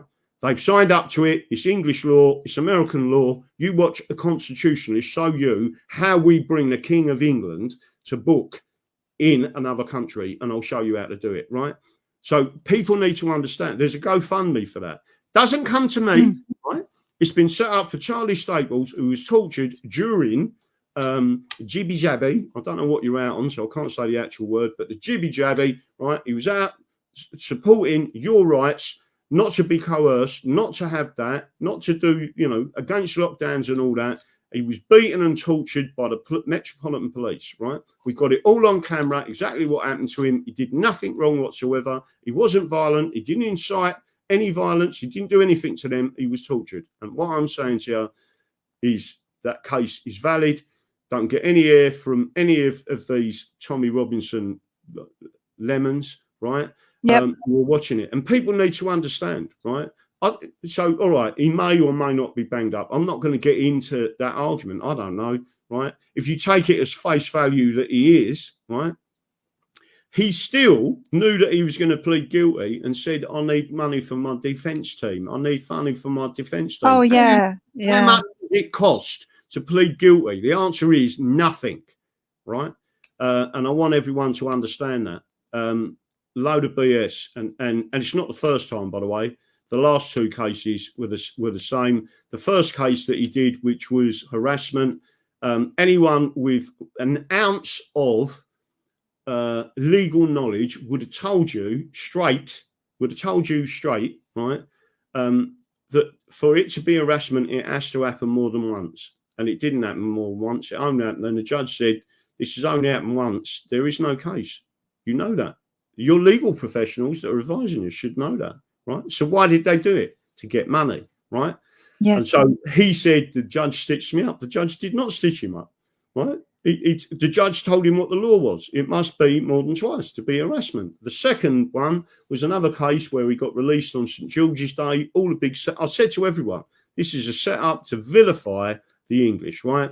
And he got released from court. What people don't know was I sent a full case stated defence to him via somewhere else. He put it up on Twitter, right? And then it was the full, literally, he was out of it. Free of charge, didn't charge him. So you just need to put that in by this date, put it in, and you're out of it, right?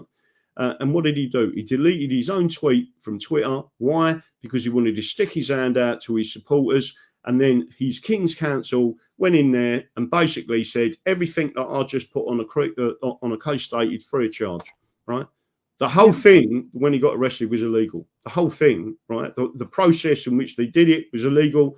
I went right through the process and showed them. And again, I've had many cases that I've won without going through all of them, but where I've shown that the system, the police are corrupt to the core.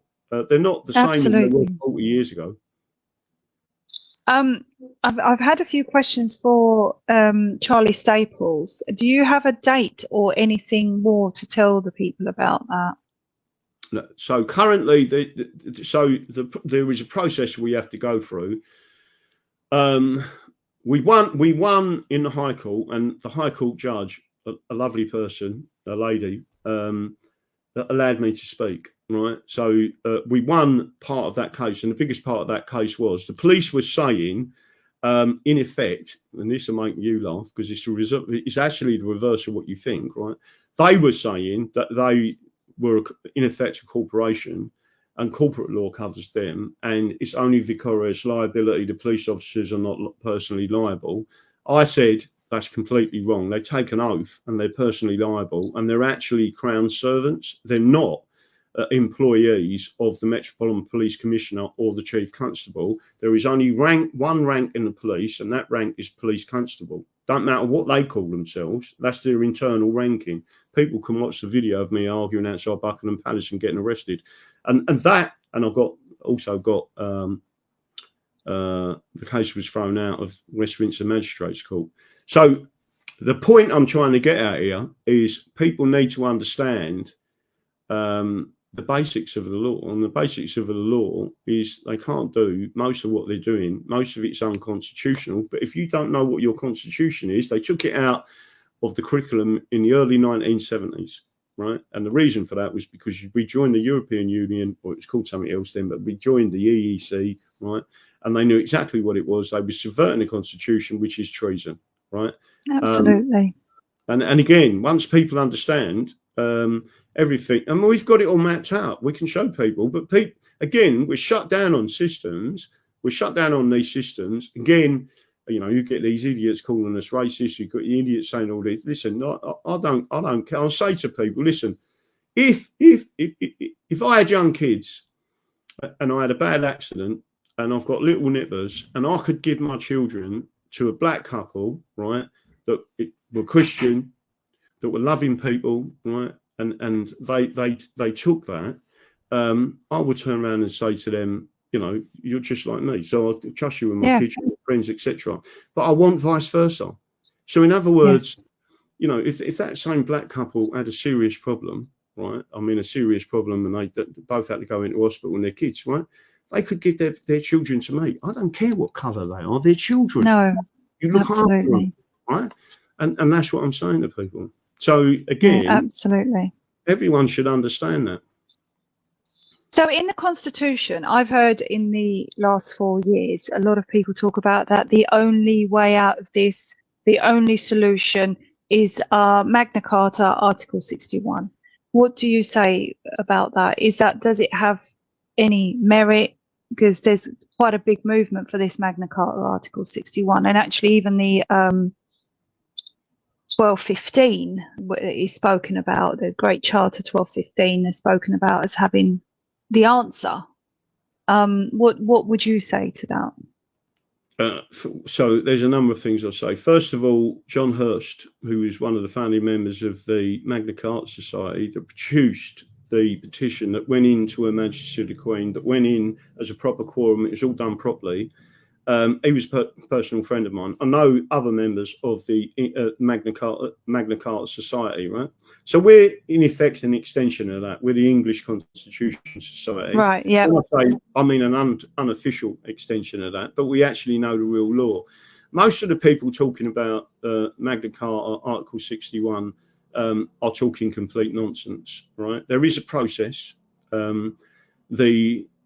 The main person who destroyed that, I believe, was Tony Blair, right? So in other words, the process for you putting that into operation, because they removed all of the hereditary peers, right? Or most of them. I mean, when them peers did that, and it all worked. By the way, if you go to another website, not my website, everyright.org, he was one of the founding members of the Magna Carta Society, and he tells you the whole story about it, right? So instead of listening to people out there that are talking absolute nonsense, go and listen to the guys that actually did it and did it properly, right?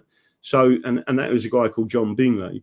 Again, I have more respect for people who stand up in front of a judge, do things properly, and persuade a judge, right, that you are right in law, which is what you should be doing, instead of doing all this nonsense. So the direct answer is, is Magna Carta, so the Magna Carta is only part of our constitution. It's a very important part. I'm not suggesting it isn't.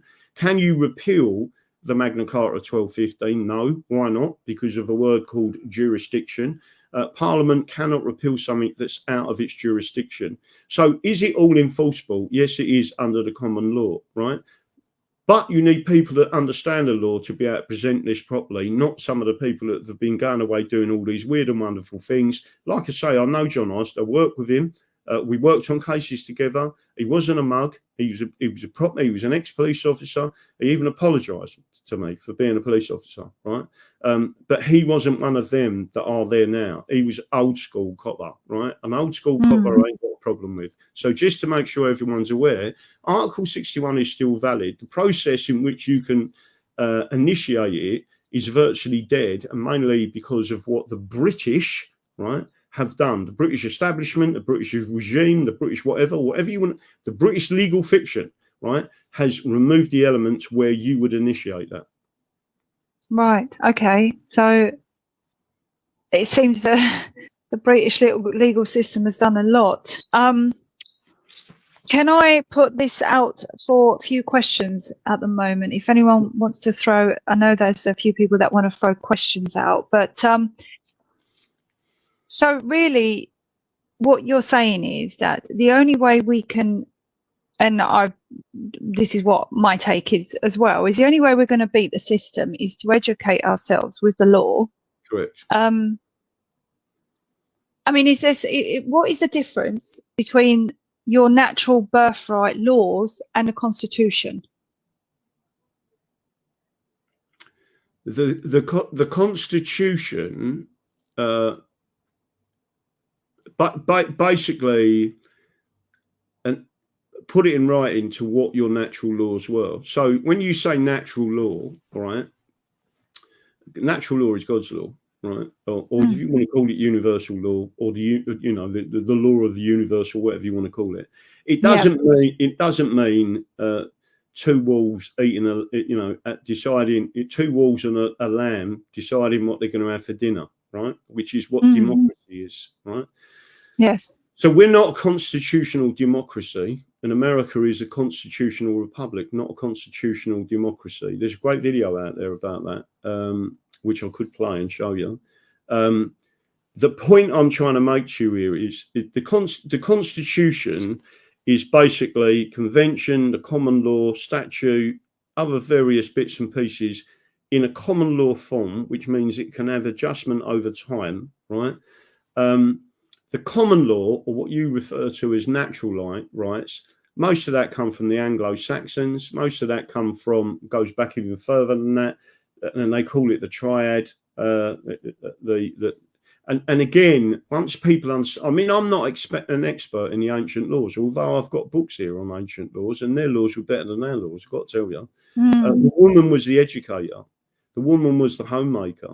The woman, so under our ancient laws, if you were a woman's children, she had the right to murder you, right? And I don't disagree. Damn right. Well, yeah, I don't absolutely disagree. Damn right.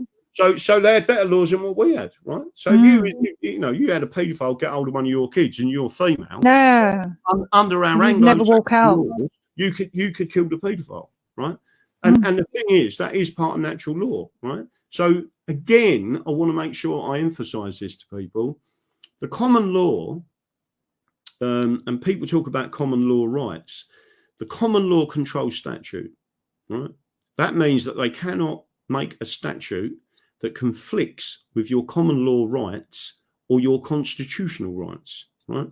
And the constitutional rights are your common law rights, but there's more common law rights that you can go all the way through them, as long as you can prove that that right did exist at time immemorial, which is a legal term for meaning not in your lifetime's memory, but previous to that. So it's time immemorial. It's always been a right. It's folklore or a custom. So again, the common law comes from custom, right? And people need to understand what that is. That's why you had different laws in Essex that you did in Kent, and a different law existed in Essex that did in Yorkshire, right? Or Lancashire, right? But you could choose. If you didn't like the way Essex or Kent was going, you could pick up sticks and go up the Yorkshire and say, well, I'm going to live in Yorkshire because I like their legal systems better. So again, it's just understanding what it all means. So the difference really between a constitution and common law rights, the Constitution, especially the English Bill of Rights, and people don't realise how important the English Bill of Rights. So you've got the Declaration of Reasons, which is really important. Right? You should read it from the archives, right? Not what some idiot Brit has put in a book. Read it from the archives, and you can do it.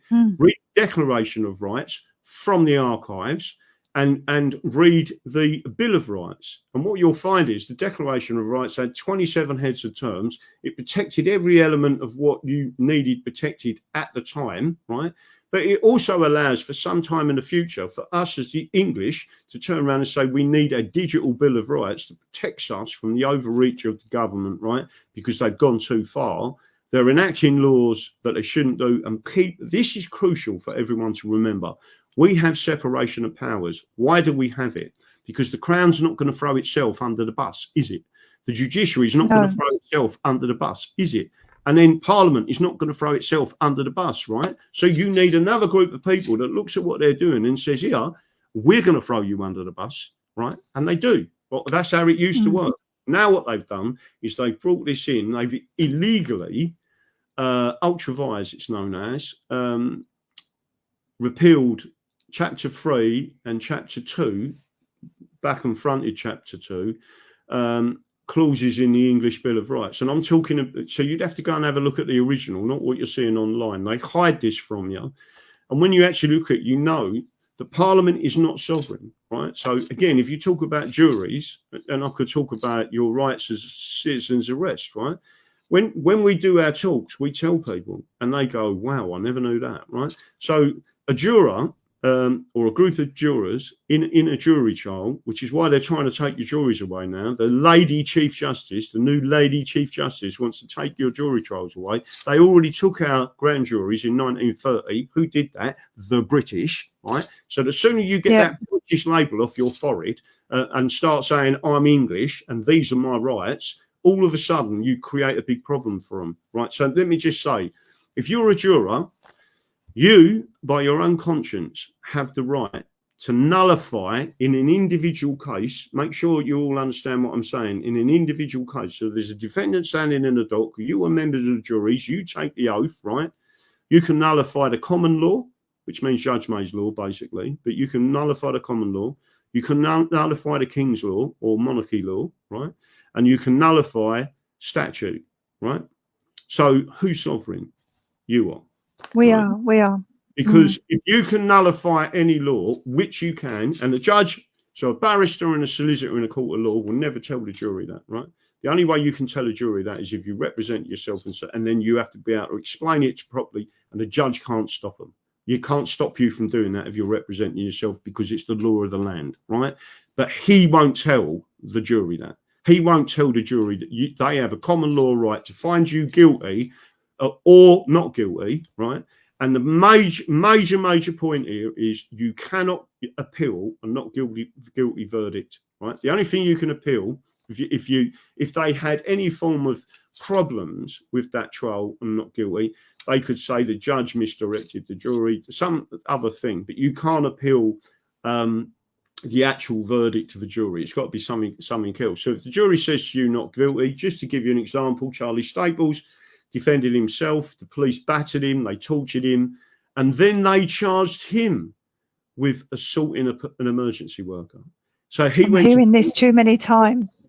Well, he defended himself. It's something like 19,000 times since 2018 when it was first brought in, right? That they have now charged people with that, right?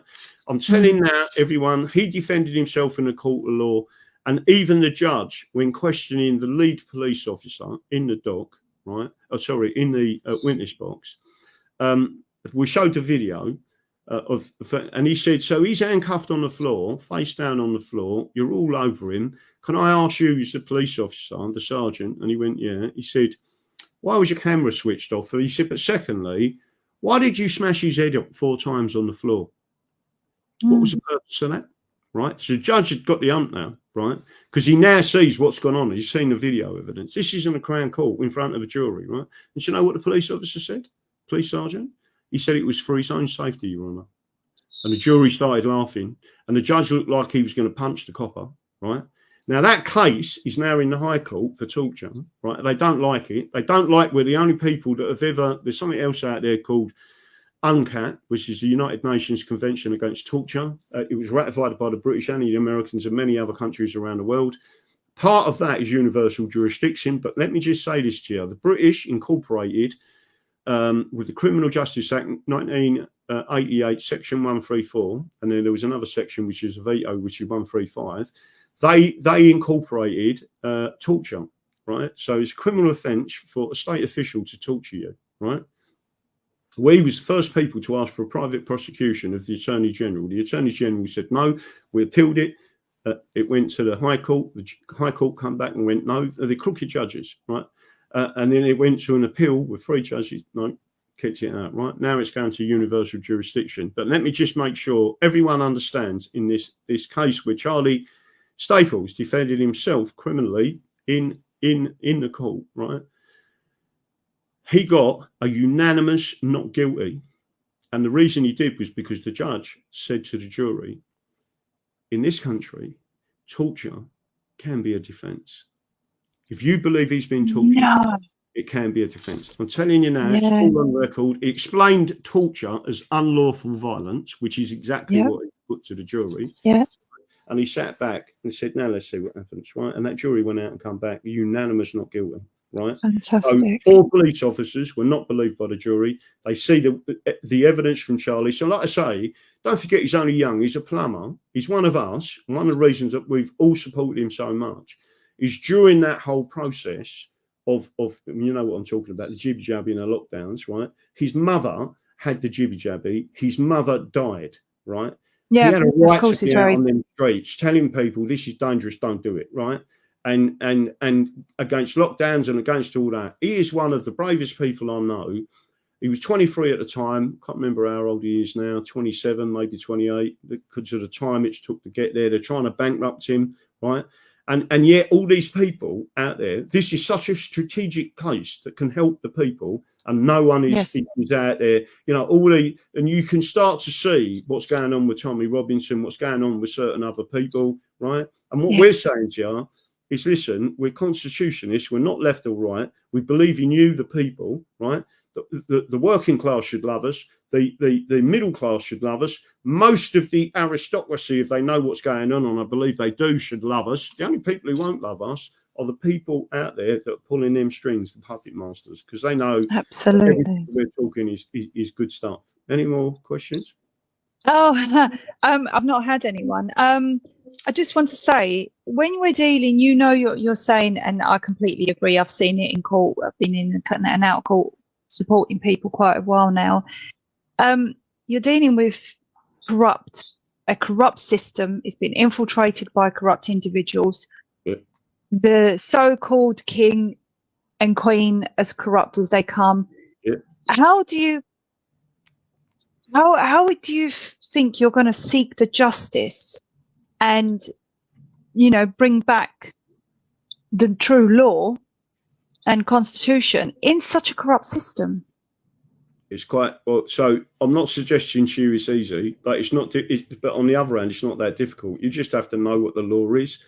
We need to avoid the acts of union, right? That's the key structure that's taken away your English rights, because under that corrupt union parliament, they have now created a legal fiction of British, right, which they should never have done, which is remove your common law rights as an Englishman, Welshman, Scotchman, Irishman, etc. Right, so you need to avoid the acts of union. That gets rid of the British. By the way, it also technically frees every colony out there. So England is a colony of the British. It needs to be freed.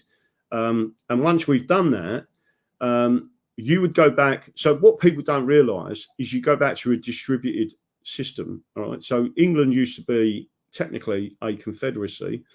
And that is why England's Norfolk, whatever the shire or county is, they used to run themselves, right? So, in other words, they created their own laws. As long as it was within the Constitution, you could go and do it. And that's where the structure was exported to the United States of America. That's why people start talking about sheriffs. Sheriffs come from England.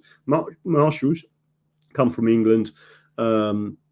Bailiffs come from England. All of the system that America has got, and the separation of powers come from England, right? Whereas people like David Starkey get that completely wrong, right? He's a historian, but he's not a legal historian, and that's part of the problem. Because people are being told nonsense on large and small channels. So how easy is it to do it? Primary, you need to avoid the acts of union. You don't need a referendum, right? Scotland could do it tomorrow. I've told people 1,000 times in Scotland how to do it. It's really simple. It's a law of treaties, because the Acts of Union was a treaty which is sovereign to sovereign, not sovereign to subject. And it's one of the reasons why even if they make a treaty and we adopt it and ratify it as a country, right, internationally, to bring it into domestic law, it must go through the enactment process of Parliament, right? If it doesn't, then our judges shouldn't pay heed to it, right? because it's got to be enacted constitutionally. Going back to the council tax stuff, it wasn't enacted constitutionally, so therefore it's null and void. Therefore it's not law. But what the people find repugnant is in effect null and void. So we are governed by consent. People need to understand that. Can you take the system back? Yes. You then need a two-stage process for all of the systems. And that two-stage process is one, that anyone going into a position of power must take a constitutional exam, right? The second, and I'm talking about even lawyers, judges, barristers need to take a 2-year foundational course on constitutional law. And they can't be a solicitor, barrister, judge, and a member of parliament. You can't have any official, any positional authority, even a policeman, right? Unless you take a constitutional exam and do a 2-year period where you study the Constitution and you understand what our rights are, and you understand that there is a separation of powers and there is no policy of the judiciary not to interfere with primary acts of Parliament, because they are supposed to do that if it conflicts with our constitutional rights. So that's the first thing. The second, which is part of this, and everyone should understand what I'm saying now, and that is a process and a test of the psychological mentality of the people that are putting themselves forward. What do I mean by that? There is a test that you can do for psychopaths, for narcissists and Machiavellians, right?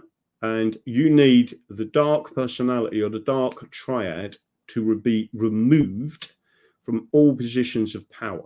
I'm not telling you that they should be executed. They're human beings. They are wired differently, right? And because they are wired differently, they have absolutely no empathy towards you, right? And absolutely they are, in my opinion, fallen angels that you would reference in the Bible. And if you want to remove them, you've got a test for that. We've got enough knowledge to know now where them people are. And by the way, they've always existed in history, right? Except we didn't have a name for them. Now we've got a name for them: dark personalities, or the dark triad. And we know that there's 3 types within the dark triad, which is psychopath, narcissist, and Machiavellian. And if there's anyone out there who really understands, and we're going to be covering it on the show, narcissism, it's not nice. They are truly evil people. I mean, real evil people. And we've just got a name for it now. That's all. But they are the true evil people. And Machiavellian, same thing, all about control. Narcissist, all about control and nasty with it. Very vengeful, very nasty, want to destroy you, love it when you commit suicide. So that's I've got a few questions. I've got a few questions now. They seem to have popped up. So the first one is, we won't take long on these, so we'll just do them very quickly. Question: following protocol, do we petition the king to rescind Parliament? Do we petition the king to what? Rescind. Maybe it's meant to reset. Maybe it's meant prorogue Parliament. Yeah. In other words, it says petition the king to prorogue Parliament. The answer to that is the king should do that. The last time that happened, to my knowledge, in this country, I'm not talking about, because it actually happened in Australia in 1985, where the Queen sent a message or a writ, I should say, to the Governor General of Australia, and she prorogued the Parliament in 1985. I believe it was 1985 in Australia. There's other things that's happened in New Zealand as well.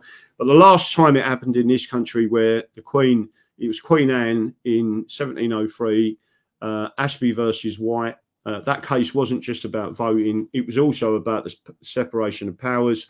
And the Queen, not only did the Lords step in, 10-2 majority verdict with the House of Lords, stepped in our favour, and that's because they was trying to say that it was to do with the vote, basically. But there was also 2 other elements to it, and one of them was this power of separation of that case, where it was confirmed in that case there is a separation of power, and we do have the right as the judiciary to step in when Parliament oversteps the mark. And you have overstepped the mark, right? So in that case, they said Parliament is a court in its own right. We get that. You can put people in prison for contempt of Parliament. You've got a sergeant of arms. You've got all these things. And let me just make sure I'm clear on this to people as well, because it's really important. When you see a judge wearing a wig, right, funny pair of tights, right, and a load of robes sitting there, right, don't take the piss out of them. I'll tell you for why. Because what they're telling you is they respect the traditions and the ancient customs of the English. That's what they're telling you. They're telling you that they respect the oath that they've taken, right? You don't have to, he or she wouldn't be sitting there as a judge unless they took the oath. If they perjure their oath, right, which is different to perjury in a court of law, purging your oath is not only an offence, right? It is an offence that will get you hung, right? It's equivalent to treason. You lose everything. You lose your pension, you lose your house, you lose everything, right? And people need to understand that those people that sit there with all them funny gowns on, if they perjure their oath, they lose everything. And I want to see them lose everything, right? So how do you do that? You bring the law back. So what that person's saying is, can we petition the king? Currently, there's no point in it, because what we need to do is the constitutional militias teaching this, what I'm talking about now, individually getting out and speaking to people in these, and we start to need to build a constitutional militia movement, right? So we become not just, so again, you only need, I always talk about Asperger's, right? If I had 1,000 Asperger's helping me now, right, and I love Asperger's, especially Asperger women, right? Hope that I don't get inundated with what I'm trying to say to you is they're very direct. You've got no messing. You've got no messing about them, right? And there isn't a mind game thing with them, right? They don't do mind games, right? You do with normal women, but not neurotypical, but not with Asperger's, right? So I just want to make sure if we had 1,000 of them working with us and going through the archives and bringing out all the stuff that we need, right, we'd annihilate these people. You don't need hundreds of thousands or millions of people. What you need are good people out there that start to learn. I showed on my show last night one guy called Gordon who went to a council meeting. And he started talking about the Bill of Rights, right? And he started to say, this is our rights. You've got no right to do this. You can't bring in you, Les. You can't do this. You can't do that. Who do you think you are, right? And he said that the English Bill of Rights is in full force, right? And it wasn't just Betty Boyfroyd in 1993 that actually warned the courts, right, and told the courts, because there was a case going on where someone was suing a member of Parliament in the High Court for defamation, right? And he'd said something in the House of Parliament. So Betty Boyfroyd stood up as a Speaker of the House in 1993 and said to the whole House, right, I want to remind the courts that the English Bill of Rights is in full force. So if it's good enough for them, it's good enough for us, right?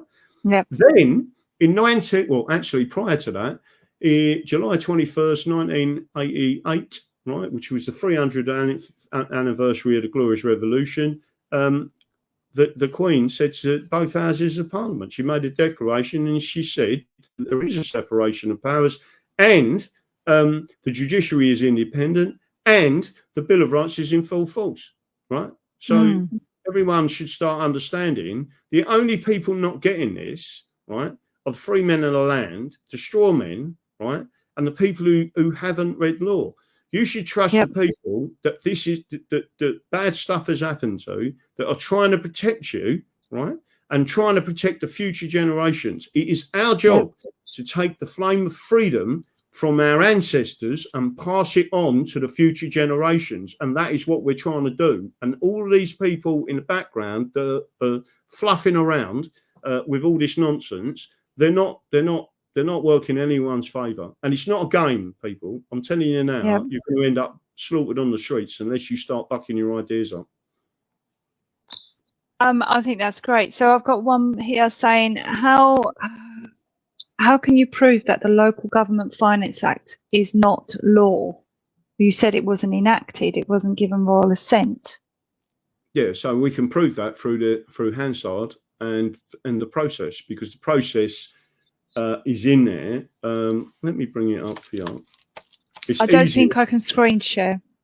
No, don't worry about screen sharing, but I can tell you what it says. I'm not sure if that is the one. There's another one It might be enough. No, it's not. It's another one that I'd have to bring up. So, Roy Jenkins, I believe this is from memory, and again, I haven't got it in front of me, although I have got it somewhere. If you want me to pick it up and read it out to you properly, Roy Jenkins in 1967 spoke to the Houses of Parliament in a speech on Hansard, told them of a new type of act that he was bringing in, where they had told Her Majesty the Queen that she didn't need to give royal assent to this, and she could hand her prerogative to Parliament to enact this law. That is unconstitutional, and they enacted about 100 laws, and one of them was the Local Finance Act, which then give authority to local councils to tax you, and it was an indirect tax. So have we got all that information? Yes. Was it me who did that work and got all that detail? No, it was a guy called Mike Burke, right? So again, he was one of the people that was involved with the Magna Carta Society. But what we've now got, and by the way, we don't all agree with each other. You can have 9 judges in the Supreme Court, and you can have 5-4 majority verdicts on what's law and what's not law. In other words, what I'm trying to tell you is 4 experts, so-called experts in the Supreme Court, disagree. Yeah. Right? Yeah. So don't expect, one thing, I've got to make sure I say this to everyone, right? As long as you're not talking nonsense to me, and the majority of people who get through to me now are proper people, right? And I could name the channels. There's some channels I will not go on, right? And I'll just say to them, I don't want nothing to do with your channel, right? You're just a British shield. I'm not interested in you. I actually get in the High Court. I work for nothing for people. I've put a lot of effort into this. I know what's going on. I know what they're trying to destroy. So at the end of the day, all I'm saying to people is, you've got to start listening to the people that do know the law. And do understand what's going on and understand the strategy behind it of why they're trying to destroy England, because England is the beating heart of the United States of America. Our constitution fails, theirs fail, right? And this is the last literal freedom place on earth. And unless you stand up and stop this nonsense, right, and start actually reading real law books, you're just going to make a bigger problem for everyone.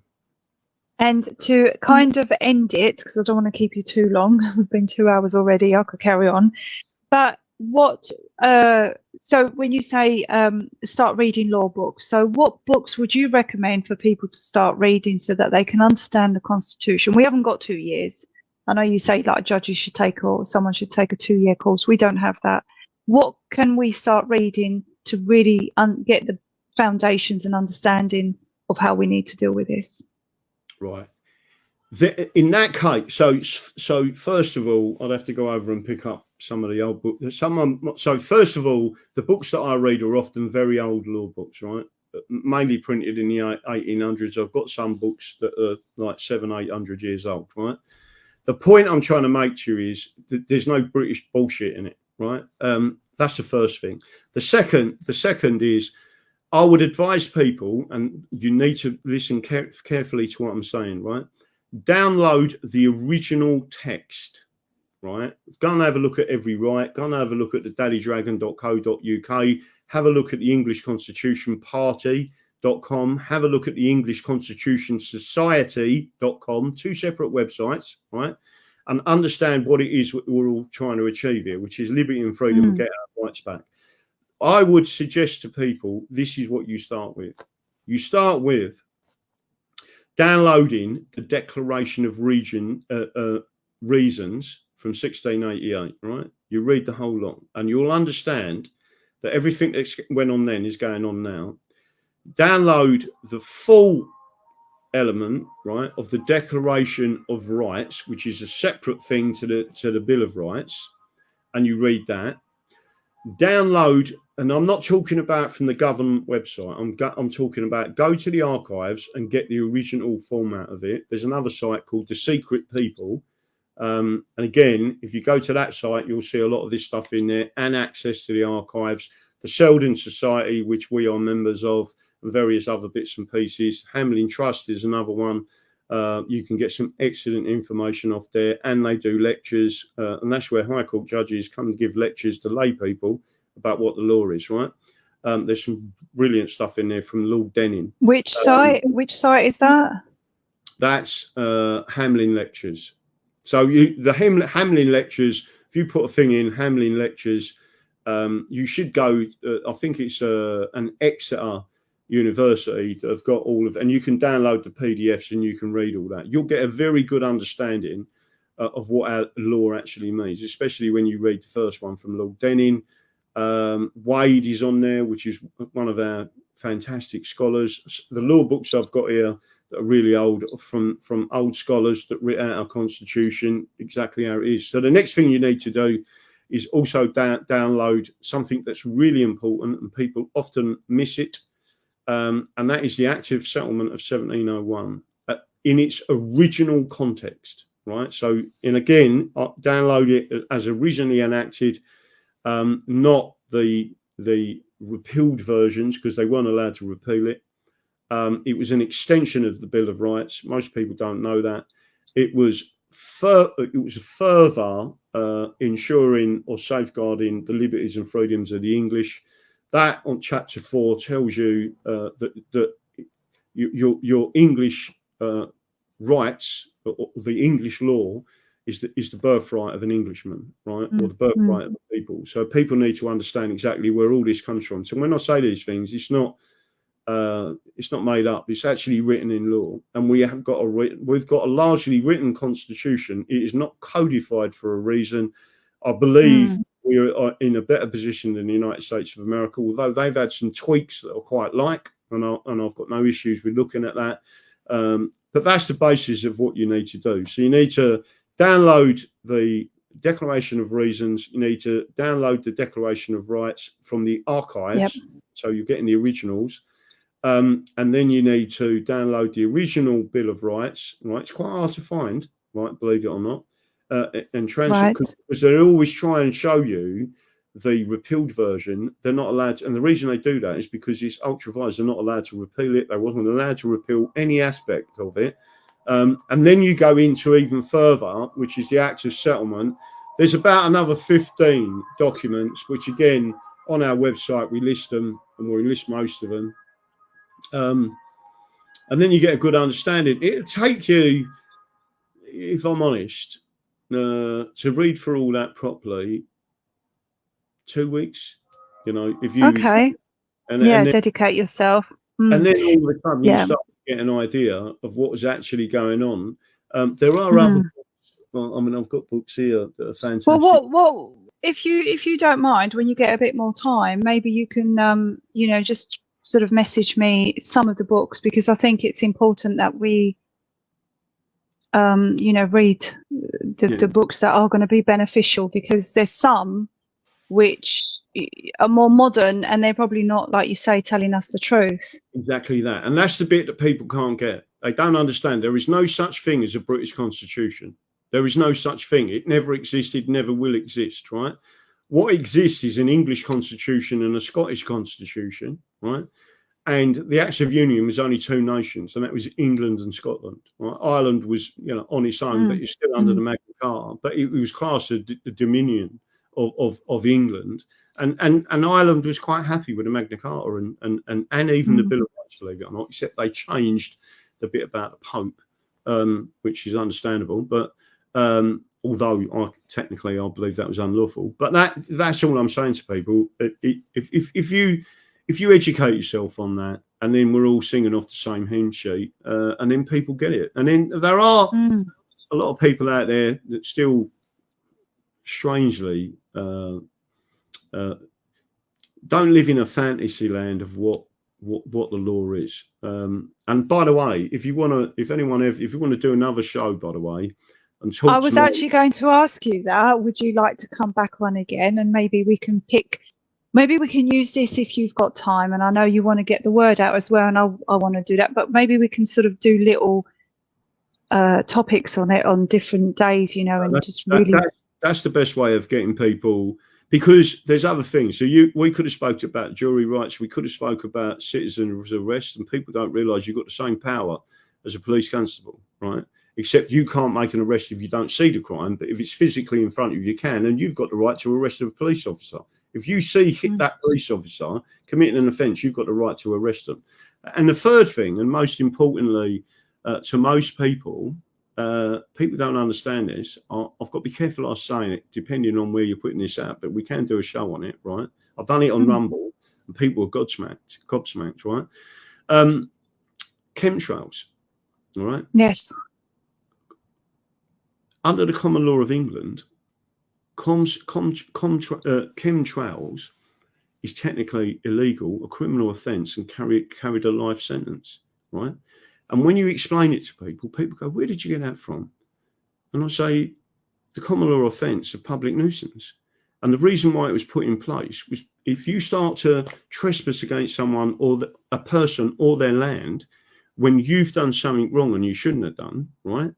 The common law offence for that, and acted for jibby jabby as well, right, is public nuisance. And then I said to people, guess what, people? Guess what happened during the lockdown period and the jibby jabby period? And they said, what's that?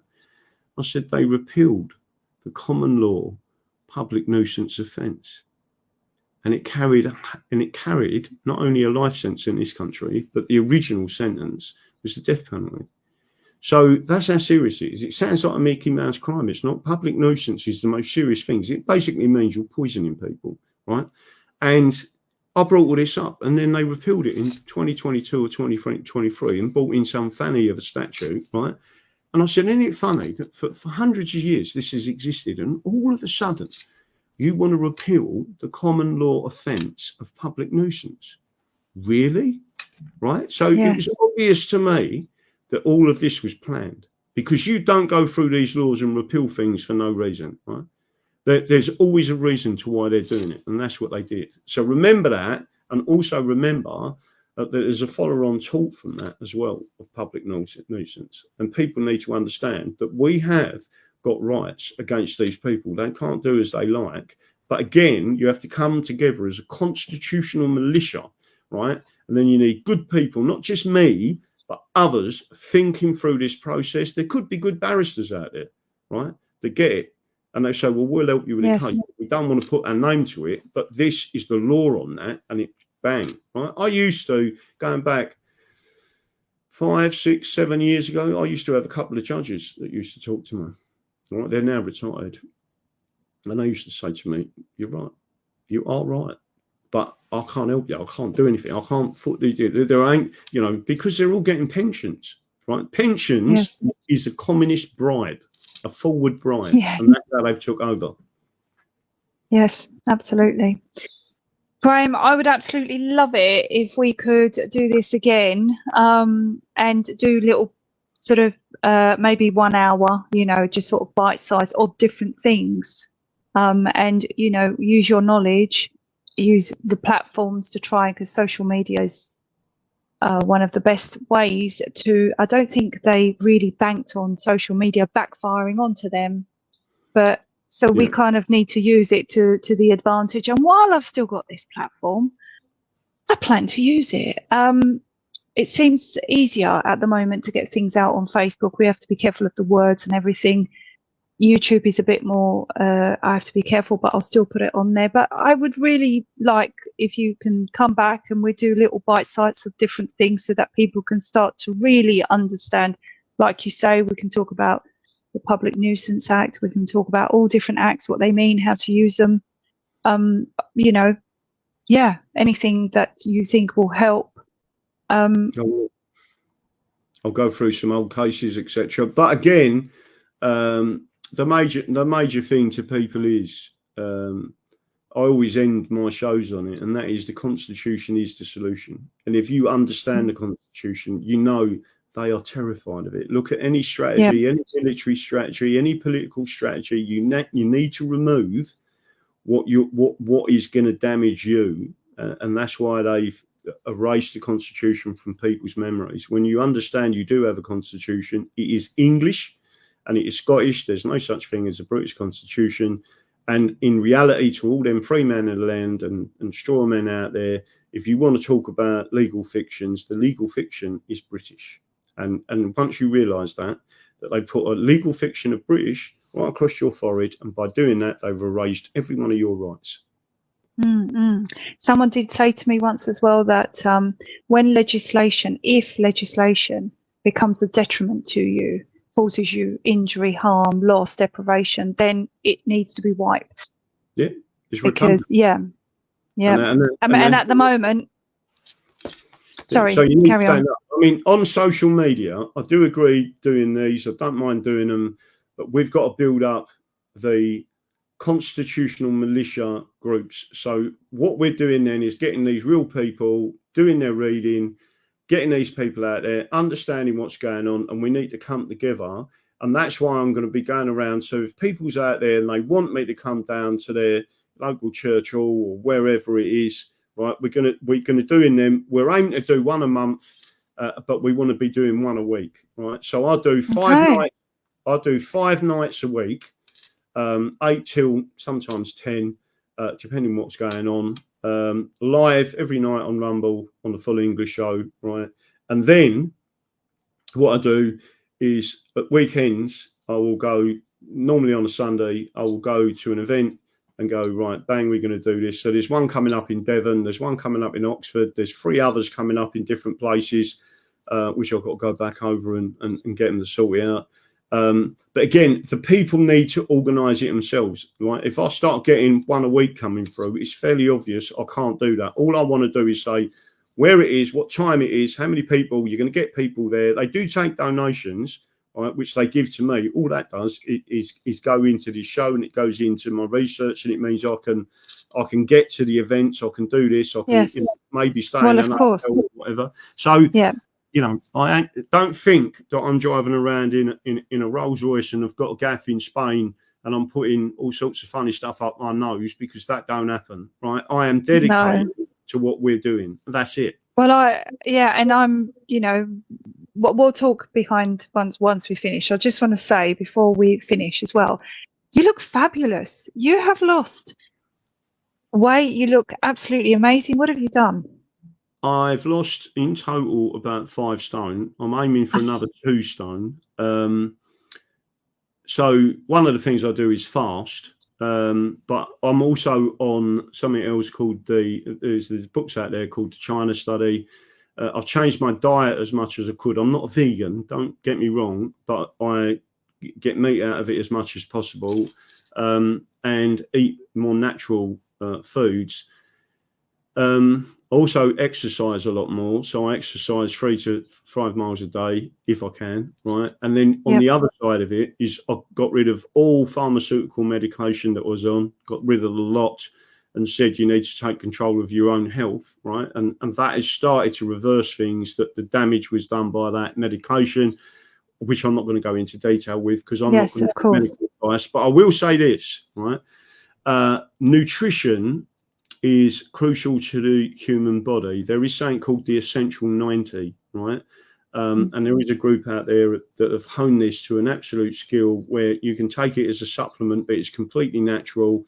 And there will be on my show next week, right? And again, I don't get money as such from them people. Sometimes they might download products from me, and I'll try the product, see if it works, right? The major thing that people have got to understand is nutrition is key. And if you are fully neutralized in terms of you've got all the minerals, amino acids and vitamins in your body, the essential 90 that you need, right, every single day in your body, I can tell you now, disease is put aside, right? Yeah, of course. So once people understand that, and they removed it, pharmaceuticals removed it from all forms of medical profession, right? All they do is sell you stuff that's bad for you because they want return customers, right? And they don't care if you live or die. It's a business. But if you wanted to live to 120 and you was fully mineralized, vitamins and amino acids, absolutely bang on the money. You change your diet to a proper diet, a real diet. Some say it's a Mediterranean diet, some say an Indian diet. It basically is you cut out as much animal protein as possible, right? And just crack on. And the other major thing with that, so I always say that nutrition to the human body is the constitution to a society, right? So if you understand the basics that your body needs to be You need nutrition, real nutrition, and then you understand that you need a constitution for society to operate correctly, right? And sometimes you need to tweak it, and then you can tweak it. So if you get an asthma, you take certain other supplements and increasing that. I know people who have done exactly. Dr. Glidden, his name is, who comes on my show once a month on a Monday, and he talks through ailments. And he's a natural doctor from America. He's licensed, a holistic doctor out there, homeopathic doctor. And I've had people with asthma, really bad asthma, and they said, Graham, can't believe it. Done exactly what you said. I don't get asthma anymore. I've never had it. Well, doing it. You're looking wonderful. And just quickly to end on, what's your website if people want to come to your website? So there's 2 websites that are ours, which is, well, actually free. You've got www.englishconstitutionparty.com. Right. Then you've got englishconstitutionsociety.com, which is completely non-political, it's educational, nothing else, right? And then you've got dannydragon.co.uk. Okay. So you can find me at any of them. But the main thing is for people to remember, especially if this is going out on Facebook, if anyone recognises me, they ban me on Facebook. Who's the person who's in charge of censorship on Facebook? Nick Clegg, who used to be the Deputy Prime Minister of Britain. So now you know why I was taken off of Facebook. I've got banned on YouTube so many times it weren't worth going on there. Banned on Twitter, banned on every platform. The only real platform out there, if I'm honest, is Rumble, and they have a different way of dealing with complaints. And it is very constitutional in the way that they deal with it. So, for example, if someone puts a complaint in about your channel, a member of the public, for example, if they did that, it goes through to a panel, a jury of content providers, and they decide whether or not it is. And then if they decide you get a strike, that's not to take your channel down, that's for a strike, right? You can still appeal it. And then it goes to a panel of judges that are actually the owners of Rumble. And they look at it and say, no, we don't think it's right. And we don't, you know, if he's got this opinion, that's his opinion. So it's a free speech platform, but they're not free speech channels because you still have to moderate them. You can't allow illegal things. Defamation is illegal.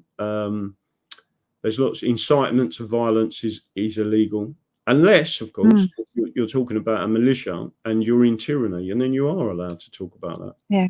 So that's what you want to do. Okay. Right. Bear with me. Don't go away.